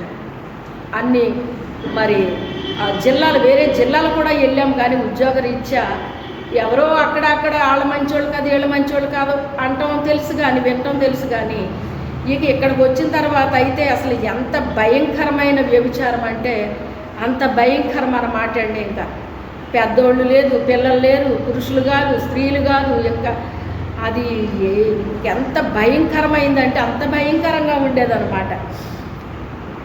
ఏంటి ప్రభు ఎంత దారుణంగా ఉందేంటి ఆయన ఈ పరిస్థితి ఎక్కడ అని చెప్పి ఆ రీతిగా చేస్తే 2 రోజులు నా దగ్గరికి వచ్చిందనమాట ఆ దయ్యం. వస్తే అసలు నీకు నాకు సంబంధం నా దగ్గరికి ఎందుకు వస్తున్నావు, అసలు నువ్వు మానే అంటుంది, ఎందుకని ఆ ప్రార్థన పెట్టొద్దు, నువ్వు మంగళవారం ప్రార్థన పెట్టొద్దు, నువ్వు ఆపే అంటుంది. అసలు ఆపే చెప్పడానికి అసలు నువ్వెవరవే, నా దేవుడు పెట్టమన్నాడు పెట్టాను, అంతేగాని నువ్వు వచ్చి మానేయమంటావేంటి, నువ్వు మానేయమని చెప్తే నేను మానేస్తానా అని చెప్పి అసలు ఎందుకు నా దగ్గరికి ఎందుకు వచ్చి చెప్తున్నావు ఈ విషయాన్ని అని చెప్పేసి అంటే, నేనే జరిగిస్తున్నాను అది అని చెప్పింది ఆ దెయ్యం.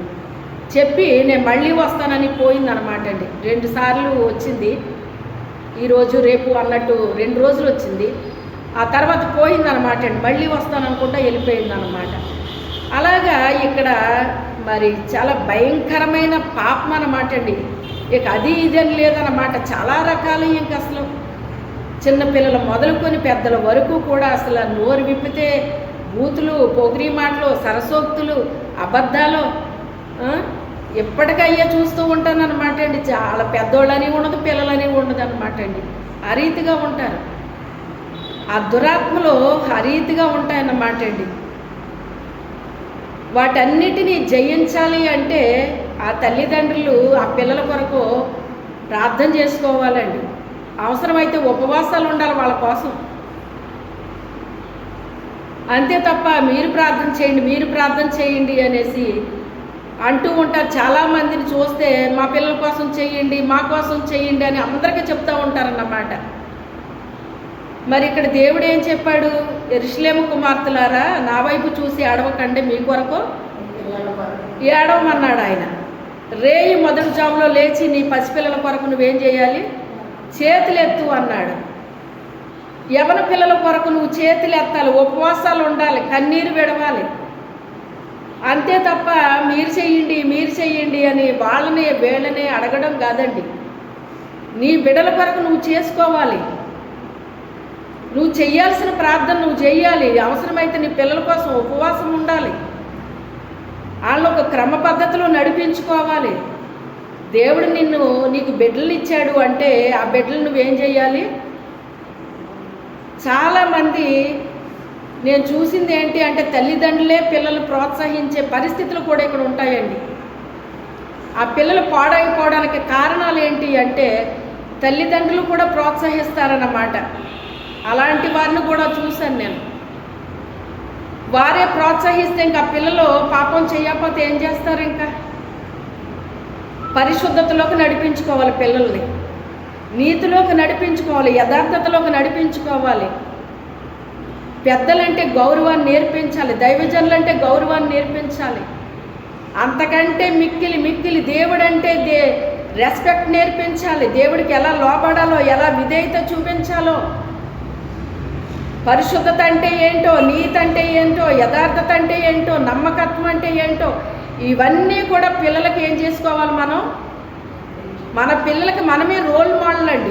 మన పిల్లలకి బోధించక్కర్లేదు. మనం క్రమముగా నడిస్తే, సక్రంగా నడిస్తే మనల్ని చూసి ఆ పిల్లలు వచ్చేస్తారు మన వెనకాల. మనం అబద్ధాలు ఇష్టపడకపోతే మనల్ని చూసి మన పిల్లలు కూడా ఇష్టపడరు. మనమే అలా చేస్తుంటే ఇంక పిల్లలు ఎలా చేస్తారండి? మనల్నే ఫాలో అవుతారు వాళ్ళు కూడా. చాలా దేవుడి బిడ్డలు అంటున్నారు, మందిరాలకి వెళ్తున్నారు, కానీ సరైన క్రమమైన జీవితాలు ఉండట్లేదండి చాలామందికి. అందుకే పిల్లలు కూడా అలాగైపోవడానికి కారణాలు ఏంటి అంటే ఆ తల్లిదండ్రులు సరైన గైడెన్స్ లేక, వారికే లేక పిల్లలు కూడా అలాగ అయిపోతూ ఉన్నారన్నమాట. ఈ రోజుకి కూడా ఇదే జరుగుతుంది. ఇంత వాక్యాన్ని వింటారో కానీ ఆ వాక్యం ఏం చేస్తారో అర్థం కాదనమాట. మనల్ని ప్రేమించి దేవుడు ఎంతో శ్రేష్టమైన వాక్యాన్ని మనకి ఇస్తూ ఉంటాడు, చెప్తూ ఉంటాడు. మరి మాకైతే అలాంటివి ఏమీ దొరకలేదు. దొరకని వాళ్ళకే దాని విలువ తెలుస్తుందండి. సమృద్ధిగా దొరికినప్పుడు దాని విలువ తెలుస్తుందా చెప్పండి? చారన్నం తిన్నవాడికి పప్పు అన్నం తింటే ఎంత ఇష్టం అవుతుంది? ఇన్నాళ్ళ వరకు చారు తిన్నాను, ఈరోజు పప్పు దొరికింది అనిపిస్తుంది. పప్పు అన్నం తిన్నవాడికి మాంసం కూరేస్తే ఎప్పుడూ ఈ పప్పు చారే తిన్నాను కానీ ఈరోజు మాంసం దొరికింది అనిపిస్తుంది. ఎప్పుడు తిన్నోడికి బిర్యానీ దొరికిందంటే ఏమనిపిస్తుంది? ఎప్పుడు బిర్యానీ తినలేదు, ఈరోజు బిర్యానీ దొరికింది అనిపిస్తుంది. మేమైతే వాక్యానికి, నేనైనా నా బిడ్డలైనా చాలా విలువిస్తాం. మేము దేవుడికి విలువిస్తాం, దేవుడి వాక్యానికి మేము విలువిస్తాం. ఇవ్వాలి మనం. ఎందుకంటే ఇది టెంపరీ, లోకం మనకి శాశ్వతం కాదు. వాడు గుర్తుపెట్టుకోండి, ఒక బస్సు ఎక్కినప్పుడు ఆ బస్సు మనం వచ్చే స్టేజ్ వరకే వెళ్తాం, అందులో మన స్టేజ్ రాగానే మనం దిగేస్తాం. ఆ బస్సులో మనం ఏది కోరుకుంటాం? ఒక సీట్ దొరికితే చాలు అనుకుంటాం, అవునా కాదా? ఆ సీట్ దొరికినంత మాత్రం పర్మనెంట్గా అమ్మ సీటు దొరికింది, చాలా కంఫర్టబుల్గా ఉంది, బాగుంది ఇందులో ప్రయాణం అని బస్సులో ఉండిపోతామా? ఈ లోకంలో కూడా మనం అంతే, యాత్రికులం. ఎవరు మనం? యాత్రికులం. ఆ బస్సులో మనం ఏం పట్టుకెళ్తామంటే తినడానికి పట్టుకెళ్తాం, తాగడానికి పట్టుకెళ్తాం, దూర ప్రయాణం అయితే నీరసం వస్తుందేమో అని. కాకపోతే ఇప్పుడు ఏంటంటే ఎక్కడ పడితే అక్కడ దొరికేస్తున్నాయి కనుక వాటర్ కూడా తీసుకెళ్ళట్లేదు కూడా, దొరికేస్తుంది. అది ఎక్కడైనా డబ్బులు ఉంటే చాలు వాటర్ కొనుక్కోవచ్చు, తినుబండారాలు కొనుక్కోవచ్చు, అన్నీ చెయ్యొచ్చు. అంత సమృద్ధి ఇలా వచ్చేసింది. అలాగే మనకిప్పుడు సెల్ అనేటువంటిది లేని మనిషి లేరు కనుక ఆ సెల్లలో నీకు వాక్యం వచ్చేస్తుంది. నువ్వు ఎక్కడైనా ఉండు, వాక్యం వచ్చేస్తుంది అందులోని. దేవుడు నీతో మాట్లాడుతూనే ఉంటాడు. ఎంత పాపము లోకంలోకి విస్తరించిందో అంత కృప కూడా విస్తరించేసింది. ఏ సెల్లనైతే సాతానుడు ఉపయోగించుకుంటున్నాడో దేవుడిచ్చిన టెక్నాలజీ అది. ఈ సెల్ అంటే దేవుడిచ్చిన టెక్నాలజీ అది. ఆ సెల్లను కూడా పాపానికి మనిషిని లాగేయడానికి అందులో ప్రవేశించేస్తున్నాడు సాతానుడు. అక్కడికి కూడా దేవుని కృప వచ్చి ఆయన వాక్యాలు వెళ్ళిపోతున్నాయి ఇప్పుడు ఆ సెల్లలోకి కూడా. ఎంత క్షణం వాక్యం వస్తుందో మనకి సెల్లలోని. ఈ టైంలో మాత్రమే వస్తుందని ఏమన్నా ఉందా? మేము ఇక్కడికి వచ్చిన టైంలో ఆ దినకర్ గారి వాక్యం చూడాలి అంటే అది కూడా హిందీలోనో ఇంగ్లీష్లోనో చెప్పేవాడు ఆయన.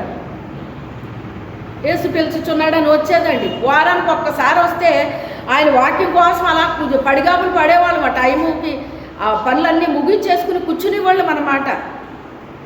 రమారామ వస్తే 20 నిమిషాలు వచ్చేది ఆ వాక్యం. చెప్తున్నాను కదా, భోజనం లేనివాడికి ఎలాగుంటుంది? ఒక ముద్ద తినాలనిపిస్తుంది. ఏమనిపిస్తుంది? ఒక ముద్ద తినాలనిపిస్తుంది. ఆ 20 నిమిషాల మాటల కోసం కూర్చుని వాళ్ళు అన్నమాట. అన్ని పనులు ముగించేసుకుని తర్వాత అన్నా చూసుకుందామన్నట్టు కూర్చుని వినేవాళ్ళు అన్నమాట శ్రద్ధగా. అలా తిని బతికేనండి నేను ఇక్కడ. పుష్కలమైన భోజనం తినేలేదమ్మా ఈ ఏజెన్సీలో. మీకు తెలుసా సంగతులు? నేను చెప్పడమే కాదు, మీకు తెలుసు. పందులకైతే పొట్టు సరిపోతుంది, మరి రాజకుమారుడికి పొట్టు సరిపోదు. రాజకుమారుడు తప్పిపోయాడు, పొట్టు తిని బతికేశాడా? చెప్పండి, బతికేశాడా? బతకడు. పొట్టు తిండాడు. అటు రాజకుమారుడాడు వేసుల మాటిని తప్పాడు తప్ప అటు రాజకుమారుడాడు. పందులు పొట్టు తినేసి అబ్బాయి ఎంత టేస్ట్గా ఉందో అంటున్నాయంట. ఏం టేస్ట్ ఉంది అన్నాడు. రాజభోజనం తినేవాడికి పొట్టు తినలేడు, కడుపు నింపుకోవడానికి అసలు తినేలేడు కదాడు, నోట్లో పెట్టుకోలేడు కదాడు. రాజభోజనం తిన్నాడు. రాజభోజనం తినాలి మనం రాజాదిరాజు బిడ్డలం. ఆ ఆకలి అంటే ఏంటో రుచి చూశాను కనుకే ఇప్పుడు అనేక మందికి భోజనం పెట్టే స్థితిలోకి తీసుకొచ్చాడు దేవుడు. హల్లెలూయా. ఆ స్థితిలోకి తీసుకొచ్చాడు ఆయన. అందుకే మన భూ సంబంధించిన భోజనం మీద కాదు మనం పిల్లలు తిప్పాల్సింది. దేని మీదకి తిప్పాలి? వాక్యం అంటే ఏంటో అనేటువంటిది ఆ విలువ తెలియపరచాలి మన పిల్లలకి. అసలు మందిరానికి ఎందుకు వెళ్తున్నాం మనం, అది తెలియాలి ముందు పిల్లలకి. ప్రజెంట్ కోసం వెళ్ళొస్తున్నామా మందిరానికి, మనం ఎందుకు వెళ్తున్నాం అన్నది తెలియాలి వాళ్ళకి. మొన్న మా పాప ఆ మధ్యకాలంలో ఎప్పుడో చెప్తుందన్నమాట, ఆ వయసు పిల్లలందరూ బయటకు వెళ్ళి ఆడుకుంటున్నారట. ఆడుకుంటే వీళ్ళు కనబడలేదు, నాకు చూస్తున్నాను కనబడలేదు. నాకు కనబడకపోతే కాసేపటికి వచ్చారు, లోపలికి వచ్చారు. లోపలికి వచ్చిన తర్వాత అక్కడంటే బాగోదు కదా మరి ప్రజల మధ్య. అయిపో పిల్లలకి చాలా ఫీలింగ్ ఉంటుందండి. ఏదన్నా అన్నామంటే మళ్ళీ చాలా ఫీలింగ్ అయిపోతారు వీళ్ళు. ఇంటికి వచ్చిన తర్వాత ఎక్కడికి వెళ్ళారు మీరు అని అడిగాను. నేను మర్చిపోయానండి.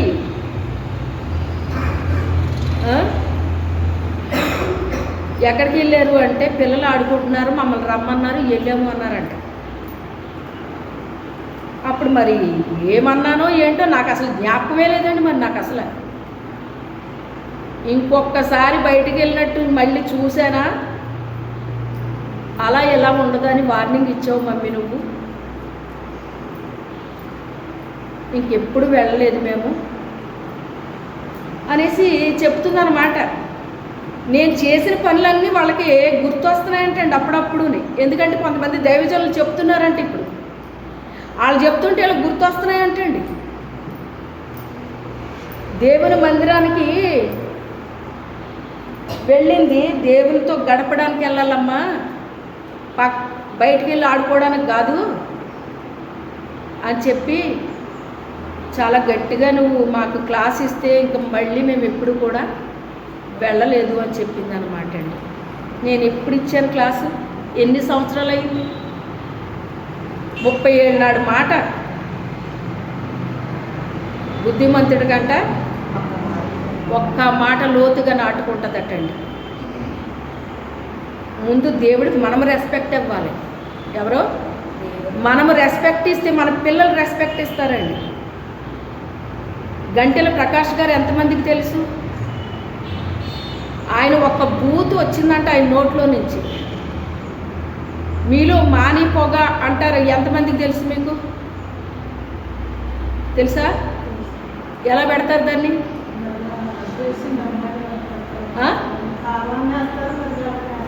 ఎందులో?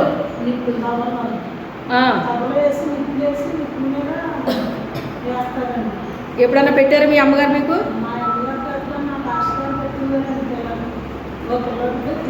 దేవుని స్తోత్రాడు. ప్రయోజకుడు అయ్యాడా? ప్రయోజకులు అవుతారు. అలా ఆ దెబ్బతిన్న వాళ్ళు ప్రయోజకులు అవుతారు. తల్లి చెయ్యాలి అలాంటివి. అలా అని కక్ష కాదండి ఇది. ఆయన చెప్పారండి, ఒకసారి చెప్పారు, పెద్ద మీటింగ్లో చెప్పాడు ఆయన. ఒక్క బూత్ నా నోట్లోంచి వచ్చిందని మా అమ్మగారు నాకు ఇలా పెట్టారు, ఎప్పటికీ నాకు అది గుర్తుండిపోయింది అన్నాడు ఆయన. పిల్లల విషయంలో తల్లి పాత్ర ఎంత ఉంటుందో తెలుసా మీకు? మన పిల్లలు దారి తప్పుతున్నారంటే ఏం చేయాలి మనం? అల్లాటప్పాగా తీసుకోకూడదు వాళ్ళని. దేవుడిచ్చిన బిడ్డలను వాళ్ళని ఎవరి చేతిలో పెట్టాలి? మనం దేవుడి చేతిలో పెట్టాలి. ఎలా పెట్టాలి? మళ్ళీని వాళ్ళు పరిశుద్ధంగా ఉండాలి. దేవుడి చేతులు అంటే ఎలా ఉండాలి? పరిశుద్ధంగా ఉండాలి, వాళ్ళు పవిత్రంగా ఉండాలి, వాళ్ళు నీతిగా ఉండాలి, యథార్థంగా ఉండాలి, నమ్మకంగా ఉండాలి. ఆ రీతిగా పెట్టాలి వాళ్ళని మనం దేవుడి చేతిలోని. దేవుడి చేతిలో పెట్టడం అంటే తీసుకెళ్ళి అలా పెట్టేయటం కాదండి వాళ్ళని. ఓ పాట పాడేస్తున్నారు కదా, ఓ ప్రార్థన చేసేస్తున్నారు కదా, ఓ వాక్యం చదివేస్తున్నారు కదా, ఇది కాదు. వాళ్ళు పరిశుద్ధంగా ఉన్నారా లేదా? పవిత్రత అంటే వాళ్ళకి విలువ తెలుస్తుందా లేదా? వాళ్ళ నీతిగా ఉంటున్నారా లేదా? చీటికి మాటికి అబద్ధాలు చెప్తున్నారా? నీ బిడ్డ నీకు అబద్ధం చెప్తుందో లేదో నీకు తెలుసు, తల్లికి తెలుసు. మళ్ళీ అబద్ధం చెప్పకుండా చేయాలి ఆ పిల్లల్ని. మొదట మనకు ఉండాలి అది. ఎవరికి ఉండాలి? తల్లికి ఉండాలి అది. తల్లికి ఉంటే ఆటోమేటిక్గా పిల్లలకు వస్తుంది. ఒకవేళ పిల్లలు ఎవరినైనా చూసి నేర్చుకుంటే మనం ఏం చేయాలి వాళ్ళకి? నా పిల్లలకి బయటికి వెళ్ళి ఆడుకునే అలవాటు ఆ పిల్లలకు లేదు. ఇప్పుడు పక్క పిల్లలు ఏం చేశారు? తీసుకెళ్లారా లేదా? మరి మళ్ళీ వెళ్ళారండి వాళ్ళు. అంటే మా అమ్మ ఇంత క్రమశిక్షణలో మమ్మల్ని పెట్టింది అని ఆ దైవజనులు ఈ దైవజనులు చెప్తుంటే మా అమ్మ కూడా పెట్టింది కదా మమ్మల్ని ఇలాగా అని ఇప్పుడు గుర్తొచ్చిందంట. నాకు గుర్తుందా మాట? నాకు లేదు.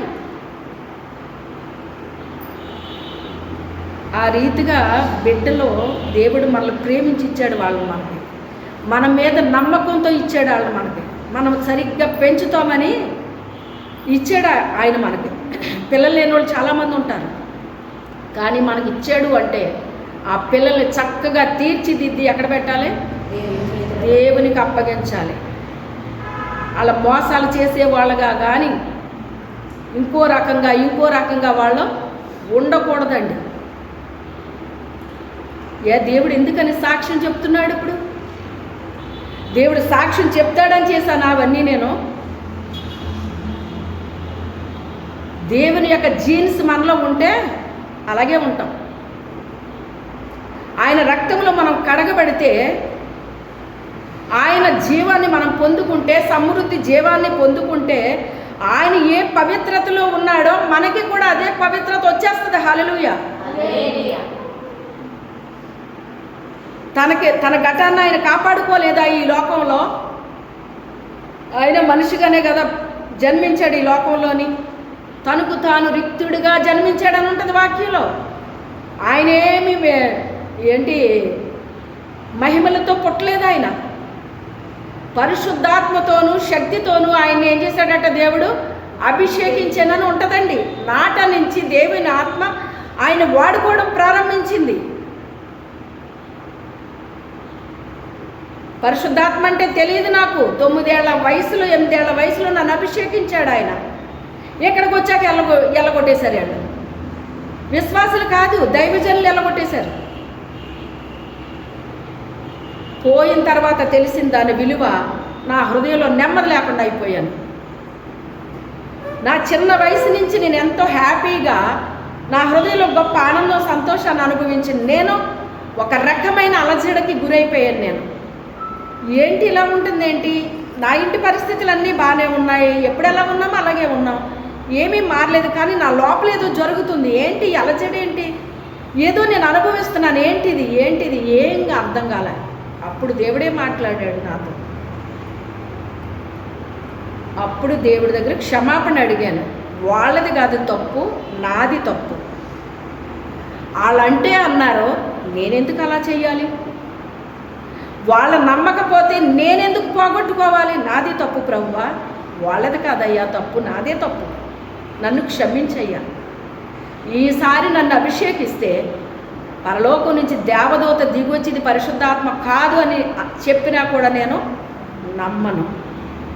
ఇక నేను ఆ అభిషేకాన్ని పోగొట్టుకోనయ్యా, నన్ను క్షమించు నాయన. నాకు తెలియని వయసులో నువ్వు నాకు ఇచ్చావు, అందుకే దీని విలువ నేను తెలుసుకోలేకుండా ఈజీగా పోగొట్టేసుకున్నానేమో ప్రభు. విలువ తెలిస్తే జాగ్రత్తగా ఉంటామండి. విలువ తెలియకపోతే ఏం చేస్తాము? ఒక్కసారి మీ గతాన్ని గుర్తు చేసుకోండి. మీకు ఏమైనా డబ్బులు అవసరమైతే మీ తల్లిదండ్రులు మీకు ఇవ్వాలి అంటే మీరు ఎంత కష్టపడ్డారో ఒక్కసారి ఆలోచించుకోండి. వెనక్కి తిరిగి మీరు డబ్బులు అడిగితే తెచ్చి మీ చేతిలో పెట్టారా? నా చేతిలో పెట్టారు. నాకు బాల్య దశలోనే పాకెట్ మనీ ఇచ్చేవారు నాకు. అలా అని చెప్పి నేను విచ్చలవిడిగా చేయలేదే. మరి ఎందుకు దేవుడు నాకు బాధ్యతలు ఎందుకు ఇచ్చాడు? నాకు తాళాల గుర్తునే ఎందుకు ఇచ్చాడు దేవుడు నాకు? 2011లో ఇక్కడ గుర్తు నా చేతిలో పెట్టాడండి దేవుడు. హల్లెలూయా. ఒక మందిరాన్ని చూపించాడు.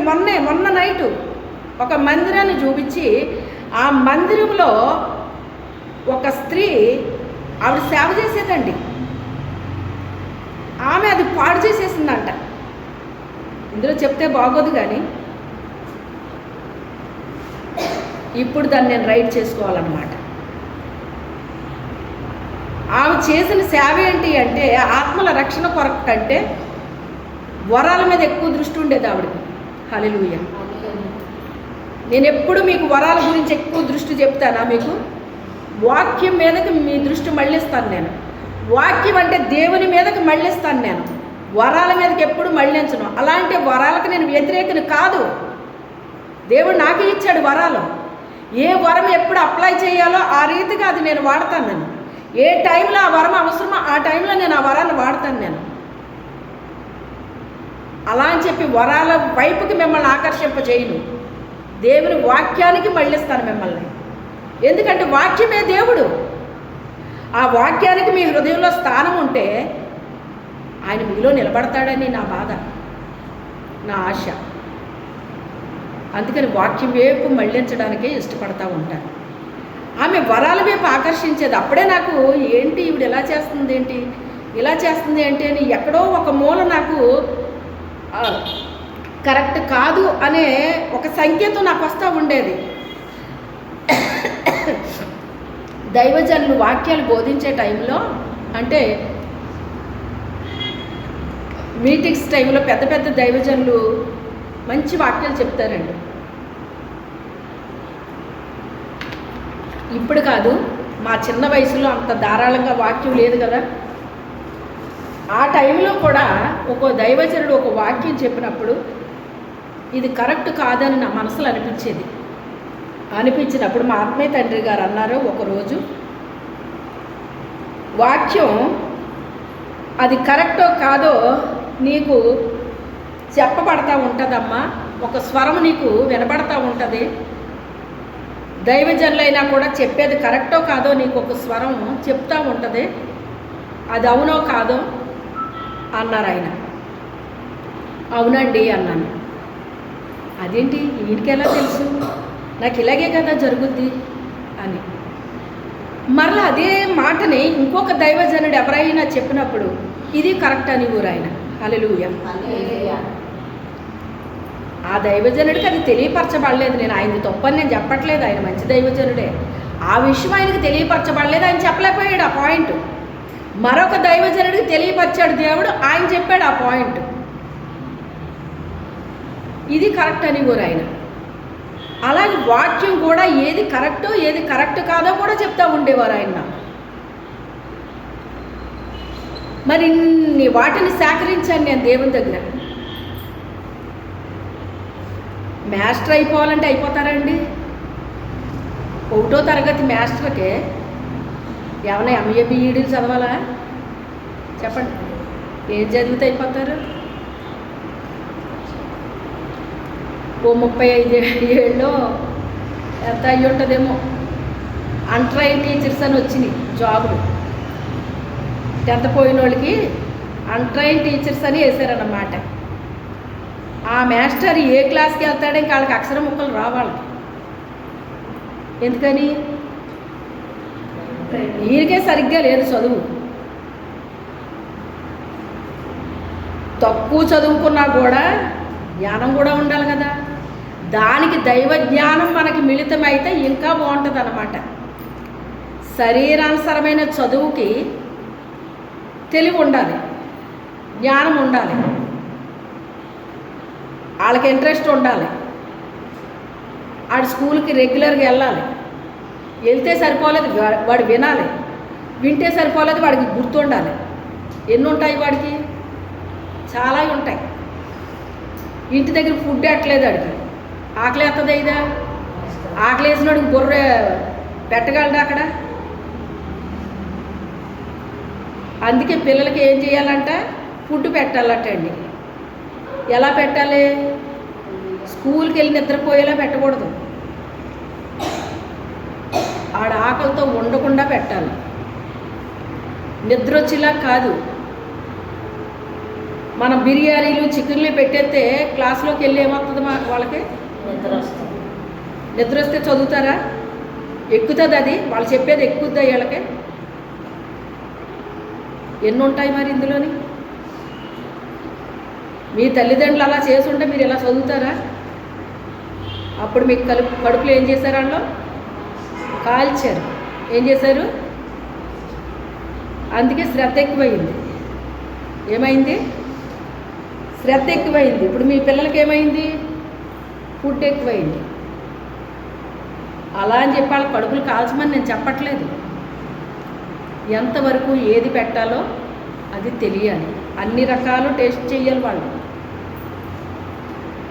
వాళ్ళు అదే ఇష్టపడుతున్నారని అదే పెడితే వాళ్ళకి ఆరోగ్యం ఏముంటుంది? ఇంకా వాక్యం కూడా ఇలాగే ఉంటుంది. ఆరోగ్యకరమైన బోధ ఉంటుంది, అనారోగ్యం కలిగించే బోధ ఉంటుంది. అనారోగ్యం కలిగించే బోధ అందరికీ ఇష్టమవుతుందండి. ఎందుకంటే సింపుల్గా చెప్తారు వాళ్ళు. నీకేమి రూల్స్ ఉండవు, నీకు క్రమమేమి నేర్పించరాళ్ళు. మా చిన్నప్పుడు స్కూల్లో జాయిన్ అయితే మొదట నేర్పించేది ఏంటి అంటే స్టాండ్ సిట్ అని చెప్పేవారు అన్నమాట. ఏం నేర్పించేవారు? స్టాండ్ అంటే నిలబడాలి, సిట్ అంటే కూర్చోవాలన్నమాట. ఇప్పుడు చెప్పమానండి, ఎవరైనా నిలబడతారేమో చూద్దాం, ఎవరు కూర్చుంటారో చూద్దాం. ఇప్పుడు పిల్లలు నిలబడి కూర్చుంటారండి? ఎందుకని? వాళ్ళు చెప్పడం మానేశారు. అది ఒక ఎక్సర్సైజ్. అది స్టాండ్ అన్నప్పుడు ఎవడన్నా కూర్చున్నాడు అనుకోండి, ఏరా నేను స్టాండ్ అంటే కూర్చున్నావేంట్రా అని పిలిచి టీచరు చెయ్యి చాపమని ఒక్కసారి చూస్తుంది, 2 సార్లు చూస్తుంది. ఆవిడ మూడోసారి ఏం చేస్తుంది? చేతి మీద ఇచ్చేటట్టుగా అప్పుడు ఆవిడ గుర్తుంటుంది అన్నమాట. భయపడిపోతాడు ఇంకప్పుడు. స్టాండ్ చెప్తే కూర్చున్నాను ఏంటని ఆడే వణికిపోతాడు ముందు. టీచరు నేను ఒక ఇలా అయిపోయాను అలా అయిపోయాను సారీ అండి అనేసి, వాడికి సారీ కూడా తెలియదు అనుకోండి ఆ రోజుల్లోని. కానీ భయపడేవారు. మాస్టర్ అంటే ఏమయ్యేవారు? వీళ్ళు భయపడేవారు, రెస్పెక్ట్ ఇచ్చేవారు. ఇవన్నీ ఉండేయండి అప్పుడు. అవన్నీ తల్లిదండ్రులు నేర్పించే పద్ధతులు అన్నమాట. ఆ స్కూల్లో నేర్పించేవారు, ఇంట్లో నేర్పించేవారు అన్నమాట. ఇప్పుడు పిల్లల్ని ఏమన్నా అంటే తల్లిదండ్రులే గొడవలకు వెళ్ళిపోతున్నారు వాళ్ళ దగ్గరికి. ఇంక వీళ్ళు ఏమి నేర్పుతారు? ఇంకా ఈ ఎలాగలాగే ఏడవడంరా అని వాళ్ళు వదిలేస్తున్నారు. ఇంకా అంతేరా ఇప్పుడు ఉండేది. మన బిడ్డలకి 4 అక్షరాలు రావాలంటే మాస్టర్లు చెప్పినట్టు వాళ్ళు ఏం చేయాలి? వినాలి. అలాగే బాధకులు చెప్పింది కూడా మీరు ఏం చేయాలి? అందులోకి ఏది వినాలంట? ఆరోగ్యకరమైన ఆహారం మనము తిని ఆత్మీయ ఆరోగ్యాన్ని కలిగి ఉండాలన్నమాట. అనారోగ్యం తెచ్చుకోకూడదు. నువ్వు ఆరోగ్యకరమైన బోధ విని అనారోగ్యం కలిగించేది విన్నావనుకో, నువ్వు ఎంత ఆరోగ్యం కలిగిన బిడ్డవైనా ఏమవుతావు? నువ్వు ఇప్పుడు ఎక్కడికో వెళ్ళావు, ఏ ఫంక్షన్కో వెళ్ళావు, నువ్వు ఎప్పుడు తినే ఆహారం వేరు, అక్కడ వాళ్ళు ఏదో పెట్టారు, నీ పొట్ట చెడిపోయిందా లేదా? ఎప్పుడు అవన వామిటింగ్స్ అవుతాయి. దాన్ని ఏమంటారో? ఫుడ్ పాయిజన్ అంటారు. మోషన్స్ అన్నా పట్టుకుంటాయి. అంటే ఎప్పుడూ తినేది ఇప్పుడు ఈరోజు ఏమైంది? మారింది. మారడాన్ని బట్టి ఏమొచ్చిందంటే అనారోగ్యం వచ్చింది. ఆరోగ్యం రావాలి అంటే చాలా టైం తీసుకుంటుందండి. అనారోగ్యం రావడానికి ఒక్కటి చాలు. ఏంటి? ఒక్కటి చాలు, వాళ్ళంత అవసరం లేదండి. ఒక్కటి తింటే చాలు అనారోగ్యం వచ్చేస్తుంది. మళ్ళీ ఈ అనారోగ్యం నుంచి నీకు కోలుకోవడానికి ఎంత టైం పడుతుంది?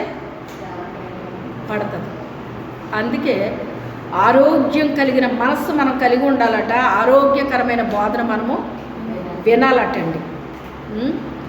ఆ రీతిగా దేవుడు మరి ఇక్కడ తీసుకురావడం, సేవ ఇవ్వడం, మరి ఇవన్నీ జరిగినాయండి. అలా చేసుకుంటూ మొత్తం మీద 2004లో స్టార్ట్ అయింది. ఇది 7లో స్త్రీల సదస్సు ప్రారంభమైంది. 10లోకి వెళ్ళేసరికి దేవుడు విజయం ఇచ్చాడు. 11లో స్థలం ఇచ్చి మందిరం ఇచ్చాడు. ఇక్కడ 12లో ఇది ఓపెనింగ్ అయ్యింది. ఈ ఏజెన్సీ శక్తులన్నీ వచ్చినాయి. అలా వచ్చేస్తాయని నాకు తెలీదు. మా పాస్టమ్మ గారు చెప్పారు, ఏటమ్మా ఇలాగా అంటే, అలాగే వస్తాయమ్మా, తెలియదా మీకు అన్నారన్న. తెలియదమ్మా నాకు అన్నాను. కానీ వాటన్నిటినీ దేవుడు నిర్మూలన చేసేసానని చూపించాడు ఆయన నాకు. 6 నెలల్లో మీరు మందిరం కట్టడానికి లేదని ఆపేశారు. 7వ నెలలో దేవుడు అద్భుతంగా, నేను ఒక్కటే మాట మీద ఉన్నాను, ఏ దేవుడు నన్ను ఇక్కడికి తీసుకొచ్చి సేవ అప్పగించాడో ఆ దేవుడే నా సంగతి చూసుకుంటాడని ఒక్క మాట మీద నిలబడ్డానండి. 6 నెలలు మూయగలిగారు. 7వ నెలలో దేవుడు ఏం చేశాడు? అద్భుతం చేసి తెరిపించేశాడు.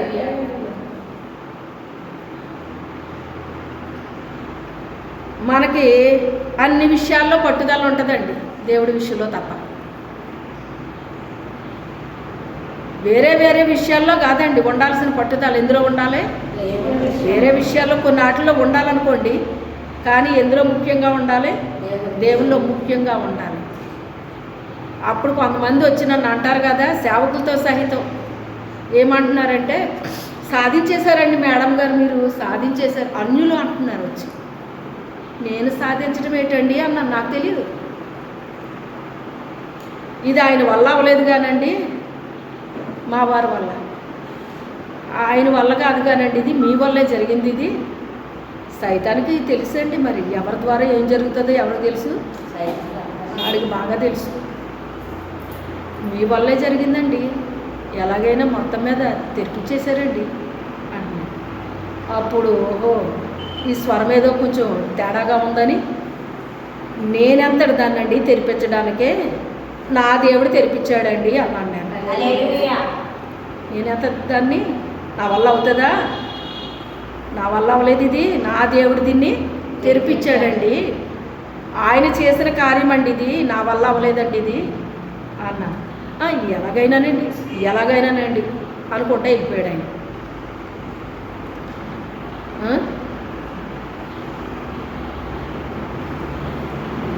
ఆ రీతిగా దేవుడు మందిరాన్ని తెరిపించాడు.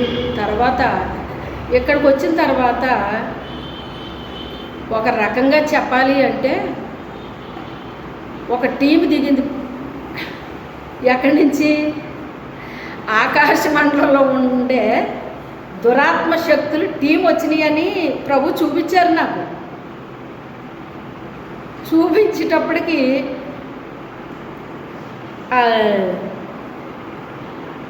First target నేనన్నమాట. ఏంటి టార్గెట్ అంటే నన్ను చంపడానికి వచ్చేసిందంట ఆ దురాత్మ. వచ్చేసింది కానీ ఏం చేయలేకపోయిందంటండి. హల్లెలూయా. ఏం చేయలేకపోయిందంట. అప్పుడు నన్ను పేల్చేయాలని పెద్ద గన్న పట్టుకొని ఎలా చంపమంటావు, నిన్ను చంపేస్తాను, ఎలా చంపమంటున్నావు, నీకు ఎలాగిష్టమో అలా చంపుతానని నన్ను అడుగుతుందన్నమాట ఆ దురాత్మ. నన్ను చంపేస్తావా, ఎలా చంపేస్తావని, ప్రభువా నీ పని నేను ఇంకా చెయ్యాలి కదా, నీ పని ఇంకా కంప్లీట్ అవ్వలేదు, నీ పని కంప్లీట్ చెయ్యాలి నేను, నన్ను ఎలాగైనా బతికించిన ఆయన అన్నాను. అనేటప్పటికి ఆ తుపాకి పేలుతుంటే అది పేలట్లేదు. పేలపోవడం అనేటువంటిది ఆ దురాత్మకి ఫస్ట్ షాక్ అన్నమాట. షాక్ అయిపోయింది, చూసుకుంటుంది అన్నమాట. అదేంటి ఇది పేలపోవడం ఏంటి అని చూసుకుంటుంటే నేను మనసులో అనుకుంటున్నాను అది పేలదంట. మళ్ళీ ట్రై చేసింది 2-3 సార్లు ట్రై చేసినది పేలలేదు. అది పేలదో, నా ప్రభు పట్టుకున్నాడు దాన్ని అక్కడ, ఇక అది పేలదో, నీ వల్ల అవదది, ఇంకా అయిపోయింది నీది అనుకున్నాను అనమాట. ఇది నాకు వచ్చింది.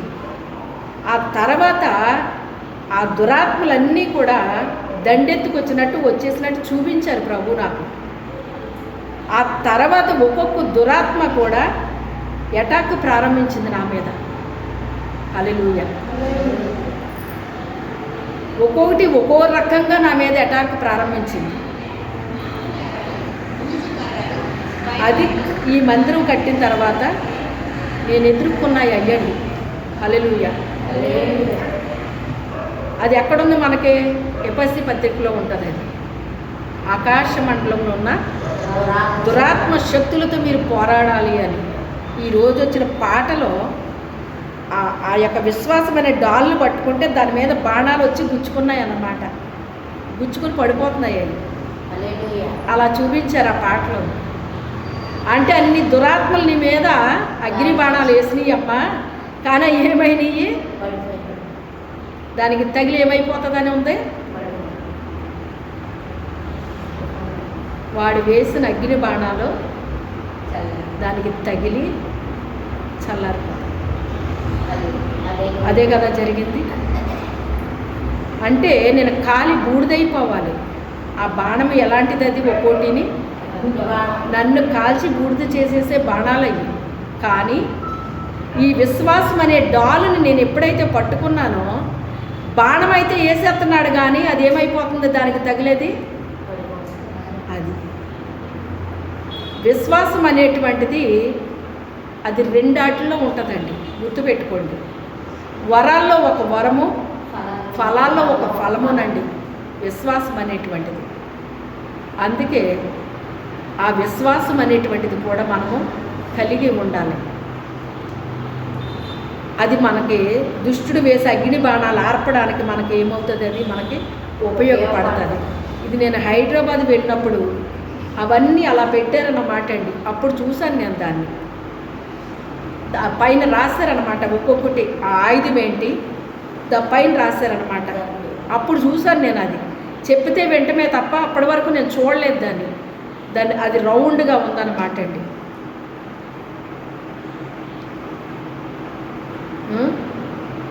ఆ బాణాలన్నీ నా మీద ప్రయోగాలు జరిగినాయి.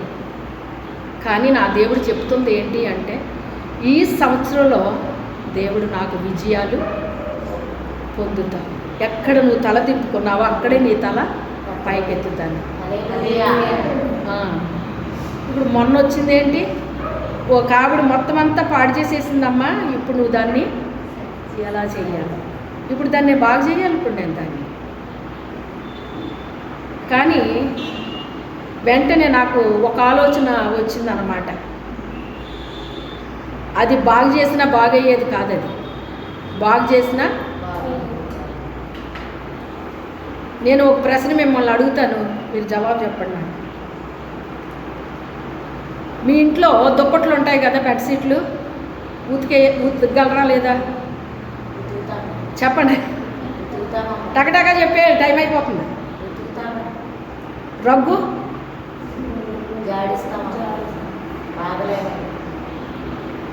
బొంత పరుపు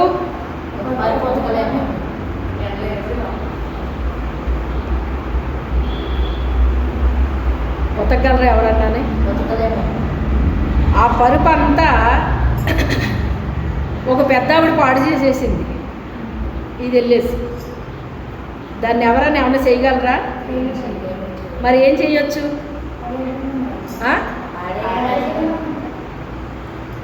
కరెక్టే చెప్తున్నారు మీరు. ఇంకా కరెక్ట్లోకి వచ్చేయాలి. నాకు ఏం చెయ్యాలి మరి అప్పుడు? అది హల్లెలూయా. ఇదే ఆలోచన వచ్చింది నాకు. ఇది ఉతికిది కాదు, ఏమి చేయలేము ఇంకా. దాన్ని మొత్తం బెడ్ అంతా పాడు చేసేసింది ఆవిడ. ఇది ఇంకా ఉతికి జాడించి ఇచ్చేసేది ఏమీ కాదు. ఇది ఇంకా దీన్ని ఏం చేయాలి ఇప్పుడు? దీన్ని పాడేసి ఒక కొత్త దాన్ని ఇప్పుడు దీని మీదకే తెచ్చేయాలి. మంచం పాడైపోదు. ఏం పాడైపోయింది కదా? ఇది దేవుడు నాకు చూపించింది.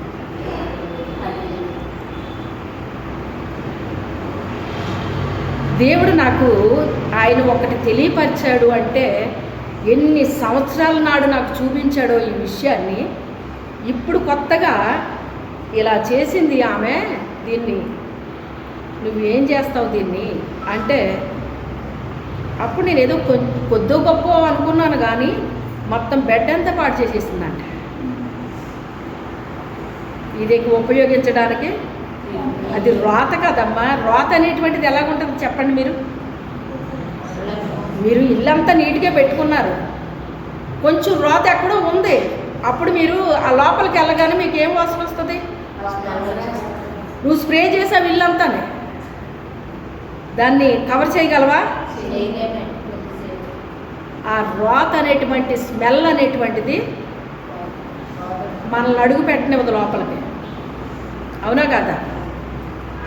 ఇప్పుడు బెడ్ అంతా ఇంకా అదే రీతిగా విసర్జించేస్తే వేరే వాళ్ళు దాన్ని ఏమన్నా చేయగలరా? ఇప్పుడు దాన్ని బయట పాడేయడం తప్ప ఇక చేయగలిగింది ఏమీ లేదు. ఇది ప్రభు నాకు మొన్న చూపించింది. ఆ వ్యక్తి ఎవరో బయలుపరిచాడు దేవుడు నాకు. నేను ఆశ్చర్యపోయాను అన్నమాట. కొన్ని సంవత్సరాలప్పుడు ఆవిడది ఎక్కడో నాకు తేడా కొట్టింది. అదే వ్యక్తి ఇప్పుడు చేసింది, ఇలా చేసింది అని దేవుడు చూపిస్తే ఇప్పుడు నాకు తేడా వచ్చింది. ఇప్పుడు కరెక్ట్ అయిపోయిందా లేదా? దేవుడు ఎప్పుడు అబద్ధం చూపించడండి నాకు. ఆయన నాకు తెలియపరిచింది ఏది కూడా అది అబద్ధం అవ్వదు. ఆయన నరుడు కాదు, మాట మార్చడానికి దేవుడు నరుడు కాదు. నరుడు మాట మార్చొచ్చేమో కానీ దేవుడు మాట మార్చడు ఆయన. అందుకే దేవుడు ఏది చెప్పినా నేను నమ్ముతానండి. అది నాకు దేవుడు బయలుపరిచింది. అంటే ఇప్పుడు కొత్తది ఏదో దేవుడు ఏం చేస్తున్నాడో స్వతంత్రించుకోవడానికి ఇస్తున్నాడు అన్నమాట. పని ప్రారంభించాలి. ఏం చేయాలి? పని ప్రారంభించాలి. అలాగే నూతనమైనవి అన్నీ కూడా దేవుడి ఈ సంవత్సరంలో ఎప్పటి వరకు ఈ ఫైటింగ్ సరిపోయింది అన్నమాట. ఏం సరిపోయింది? ఈ ఫైటింగ్ సరిపోయింది అన్నమాట. అవి మామూలు దురాత్మలు కాదండి. అవి చిన్న చిన్నవి పర్వాలేదు, చిన్న చిన్నవి పర్వాలేదు, కానీ పెద్ద పెద్దవి చాలా చాలా పోరాటం జరుగుతుంది అన్నమాట అండి. నేను అదే అనుకుంటున్నా. ఒక్కొక్క దురాత్మ పోరాటం సంవత్సరాలు చేయాల్సి వచ్చిందండి. మీరు గమనించండి. ఒక్కొక్క దాంతో సంవత్సరాలు పట్టినాయి అన్నమాట. 11లో ఇక్కడికి వచ్చాము, అంటే స్థలంలోకి వచ్చాము. 12కి ఓపెనింగ్ అయిపోయింది. ఓపెనింగ్ అయిన తర్వాతే మళ్ళీ ఇవన్నీ జరిగినాయి. ఒకదాని తర్వాత ఒకటి. ఇవన్నీ కూడా ఎదురొచ్చేసినాయి అన్నమాట అండి. ఏమైనాయి? మనకు తెలిసిన విషయాలు కొన్ని మన పిల్లలకు తెలియవు. మనకు తెలిసిన విషయాలు మన పిల్లలకు తెలియదు. అలాగే నాకు తెలిసిన విషయాలు మీకు కూడా తెలియదు. మీ పిల్లలు తెలిసి తెలియని మాటలు మాట్లాడితే మీరేమంటారు? అప్పుడు ఊరుకో, తెలిసి తెలియని మాటలు మాట్లాడు అంటారు మీరు. లేదమ్మా, నిజమమ్మా, అలాగమ్మా, ఇలాగమ్మా అంటారు మీ పిల్లలు. కానీ మీరు ఒప్పుకుంటారా? ఎందుకని? మీకు తెలిసింది మీ పిల్లలకు తెలియదు. వాళ్ళు తెలివైన వాళ్ళే కావచ్చు, వాళ్ళకి జ్ఞానము ఉండొచ్చు, కానీ మీరు ఒప్పుకుంటారా? ఒప్పుకోరు. అది దురాత్మ. ఇప్పుడు ఆమె సాక్ష్యం చెప్పింది. మీకు ఎంతమందికి ఏం అర్థమైంది? అలా నిలబడుతుంది రోడ్డు మధ్యలో. తెలుసా మీకు? ఒక మీటింగ్కి వెళ్తే ఆ రోజే నేను 1000 మంది మధ్య నిలబెట్టాడు దేవుడు ఆ రోజు నన్ను. అప్పటికి ఏంటంటే మేమున్న ఊరికి ఇదొక్కటే చెప్పి నేను ముగిస్తాను. పెద్ద వంతెన కట్టేశారండి. ఆ కాలంలో పెద్ద పడవ వెళ్ళేదట. ఆ ఊరికి జమీందారు అని ఒక ఆయన వచ్చాడట అప్పట్లో. ఎప్పుడో అక్కడ ఒక పెద్ద మేడ కట్టుకున్నాడు అనమాట ఆయన వచ్చినప్పుడు ఉండడానికి. ఆయన పడవ మీద ప్రయాణం చేసి వచ్చేవాడట. ఆ పడవ మీద ప్రయాణం చేయడం కోసం పెద్ద వంతెన కట్టాడు ఊరికి లోపలికేనే. బయటేమో బస్సులు వెళ్ళే రూటు, లోపలికి వెళ్ళాలంటే ఊరు అన్నమాట అది. అందుకని కట్టించాడంట వంతెన. అది ఎంత ఎత్తు ఉంటుందో తెలుసా? మన ఈ డాబా కంటే ఎత్తు ఉంటుంది అనమాట. చాలా హైట్ ఉంటుంది అది. దాని మీదకి బళ్ళు ఎవరైనా ఎక్కించగలరండి? అందుకని యువతల రైస్ మిల్ ఒకటి ఉంటేనే అక్కడ పెట్టుకునేవారట.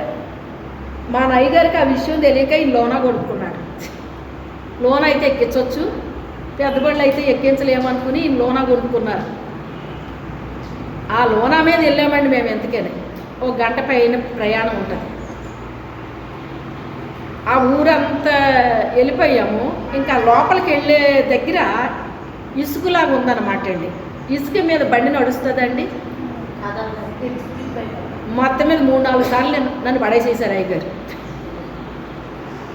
పడేస్తే పడిపోయాను, కానీ ఇసుకలో దెబ్బ తగులుతుందా? మనకి తగలలేదు. కానీ అప్పటికి ఈ గాజులు వేసుకున్నాను అన్నమాట అండి. ఏంటో తెలియదు కానీ గాజులు ఎప్పుడూ నా ఒంటి మీద ఉండేవి కాదు. ఎప్పుడు పగిలిపోవడమే. ఉదయం వేసుకుంటే సాయంత్రాన్ని పగిలిపోయాయండి. ఏదో రూపంలో పగిలిపోయి, మరి ఎందుకో తెలియదు అనమాట. అప్పుడు ఉండవి నా ఒంటి మీద, నేను వేసుకోవడం తప్ప ఈ ఉండవు నా ఒంటి మీద అని చెప్పేసి అనేదాన్ని అనమాట. అప్పుడు బంగారం గాజులు చేయించుకోవడం జరిగింది. ఆ గాజు గుచ్చిపోయింది నా చేతికి. గుచ్చిపోతే భోజనాలు పెట్టారు వాళ్ళు. కరెంట్ లేదు అక్కడ, ఇంట్లో లైట్ వెలిగించి ఆ దీపం చూపిస్తున్నారన్నమాట. భోజనం చేస్తున్నారు. ఇలా తింటుంటే ఎక్కడ గుచ్చుకుపోయిందంటే బ్లడ్ వస్తుంటే ఆ వడ్డించే మనిషి చూసి అయ్యో అమ్మగారు ఏమైంది అంటుంది. ఏంటి ఏమైంది అంటదేంటి, ఏమైందమ్మా అన్నాను. ఆ చెయ్యేటమ్మా అంటుంది. చెయ్యి ఏమైంది అన్నాను. ఆ రక్తం ఏంటమ్మా అంటుంది. రక్తమా అని తీరా చూస్తే ఇంకా ఇదన్నమాట, ఆ గాజు గుచ్చుకుపోయినట్టు నేను చూసుకోలేదు. అప్పుడు వెంటనే మా పాస్టరమ్మ గారు అన్నారు, ఆహా అమ్మగారు రక్తం సిందించారంటే ఇక్కడ గొప్ప కార్యం జరుగుతుంది, దేవుడు జయమిస్తాడు ఇక్కడ అన్నారు. ఏది ఏమైతే మొత్తం మీద గొప్పగా జరిగింది అక్కడ మీటింగ్. అప్పటికప్పుడు ఇచ్చారు వాక్యం నాకు పాస్టర్ గారు అక్కడ సడన్గానే. కానీ దాదాపు 1000 మంది అక్కడ కూడుకున్నారన్నమాట. మంచాల మీద ఉన్న వాళ్ళకంటే నిద్రలు పట్టలేదంట. హల్లెలూయా. వచ్చేయాలి అన్నంత అయిపోయాం మేము అని చెప్పి సాక్ష్యాలండి. ఆ ఆదివారం అంతా మొత్తం గంట సేపు సాక్ష్యం నా గురించే వచ్చింది. ఆ రోజు దేవుడు నాతో ఉదయం లేచి ప్రార్థన చేసుకుంటే దేవుడు నాతో ఏం మాట్లాడుతున్నాడంటే, ఈరోజు నిన్ను గణపరుస్తాను అంటున్నాడు ఆయన. నన్ను గణపరుస్తావా? ఎలా గణపరుస్తావు ప్రభువా అన్నాను. చెప్పలేదు ఆయన. సరే ప్రభు నన్ను గణపరుస్తానంటున్నారేంటి, ఎలా గణపరుస్తారు ఈయన నన్ను, సరే చూద్దాం అనుకున్నాను. ఆ రోజు ఆ ఊరు నుంచి వచ్చిన ఆమె గంట సేపు నా గురించే సాక్ష్యం అన్నమాట. ఆమె సాక్ష్యం చెప్తుంది కానీ నా కళ్ళ నీళ్ళు అలా కారిపోతున్నాయండి. అసలు నేనేంటి, ఇదేంటి, ఈ గాడిదకి ఘనతేటి ప్రభువా, చేసిందంతా మీరు, నాకేంటిది, నువ్వు గణపరుస్తాను ఈరోజు అంటే నేను ఏదో అనుకున్నాను, ఇంత ఘనత ఇచ్చావా, అసలు నేనేంటి, నాకేంటి ప్రభువా ఇది అని కళ్ళ నీళ్ళు కారిపోయినాయి అన్నమాట. నా సాక్ష్యం చెప్తానే ఉంది కారిపోయినాయండి.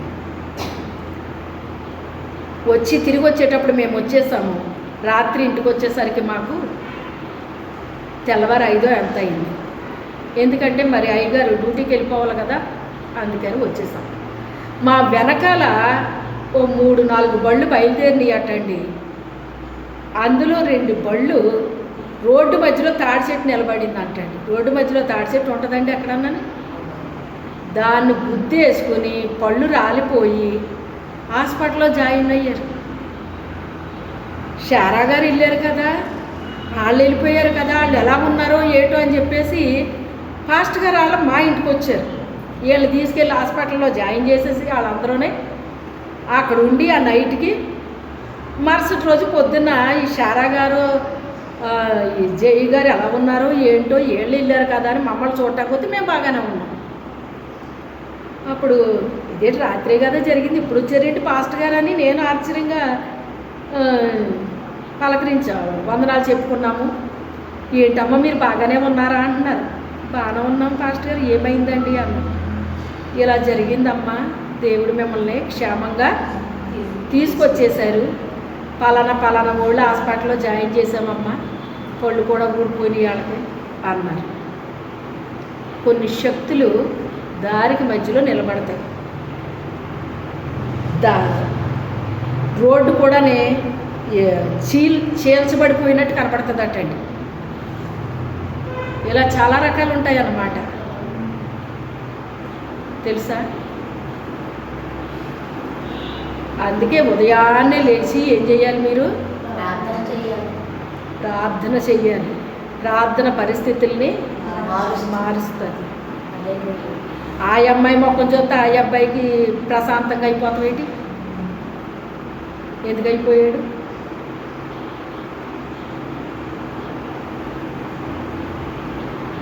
ఏం చేయాలి, స్త్రీ ప్రార్థన చేసుకోండి. ప్రార్థన చేయమన్నాం కదా అని ఇంక అతన్ని దీవించు, అతన్ని ఆశీర్వదించు, అతన్ని అది అతన్ని ఇది ఇంకెలాగే కూర్చోకూడదు. దేవుణ్ణి ఏం చేయాలి, ఆయన్ని స్తుతించాలి, ఆయన్ని గణపరచాలి. ఆయనంతా అయిపోయాక అప్పుడు ఏం చేయాలి, సంఘం కొరకు ప్రార్థన చేయాలి.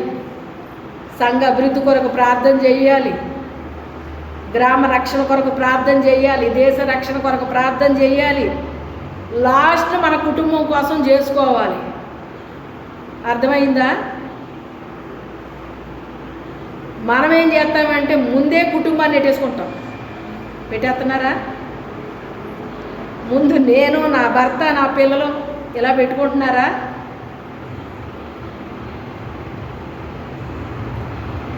ఇలా చెయ్యాలండి ప్రార్థన. ఎలా చెయ్యాలి? ఇలా చెయ్యాలి. ఆత్మల రక్షణ కొరకు ఎప్పుడైతే మనం చేస్తున్నామో మన కుటుంబాన్ని దేవుడు ఏం చేస్తాడో ఆయన కాపుదల వేసేస్తాడు. చెప్పాలంటే ఆ అబ్బాయి ఏమి రక్షణ పొందిన అబ్బాయి ఏం కాదు, కానీ ఏం చేశాడు దేవుడు? తప్పించాడు. దుష్టుడు ఏదో చెయ్యాలని తలపెట్టాడు, కానీ తప్పించాడు దేవుడు. మరణము తప్పించుట ప్రభువైన యెహోవా వశమండి. అలా తప్పించబడ్డాడు. ఆ రీతిగా మనము ఆత్మల రక్షణ కొరకు ఏం చేయాలి? మనం భారము కలిగి ప్రార్థన చెయ్యాలి. అయితే దేవుడు నాకు ఇచ్చిన వాగ్దానాలు ఈ సంవత్సరాన్ని నెరవేరుస్తానని పదే పదే మాట్లాడుతూ ఉన్నారు. దేవుని నామానికి మహిమ కలుగును గాక. మన మధ్యలో ఉన్న లత ప్రార్థన చేస్తారు చెప్పబడిన సాక్ష్యము నిమిత్తము.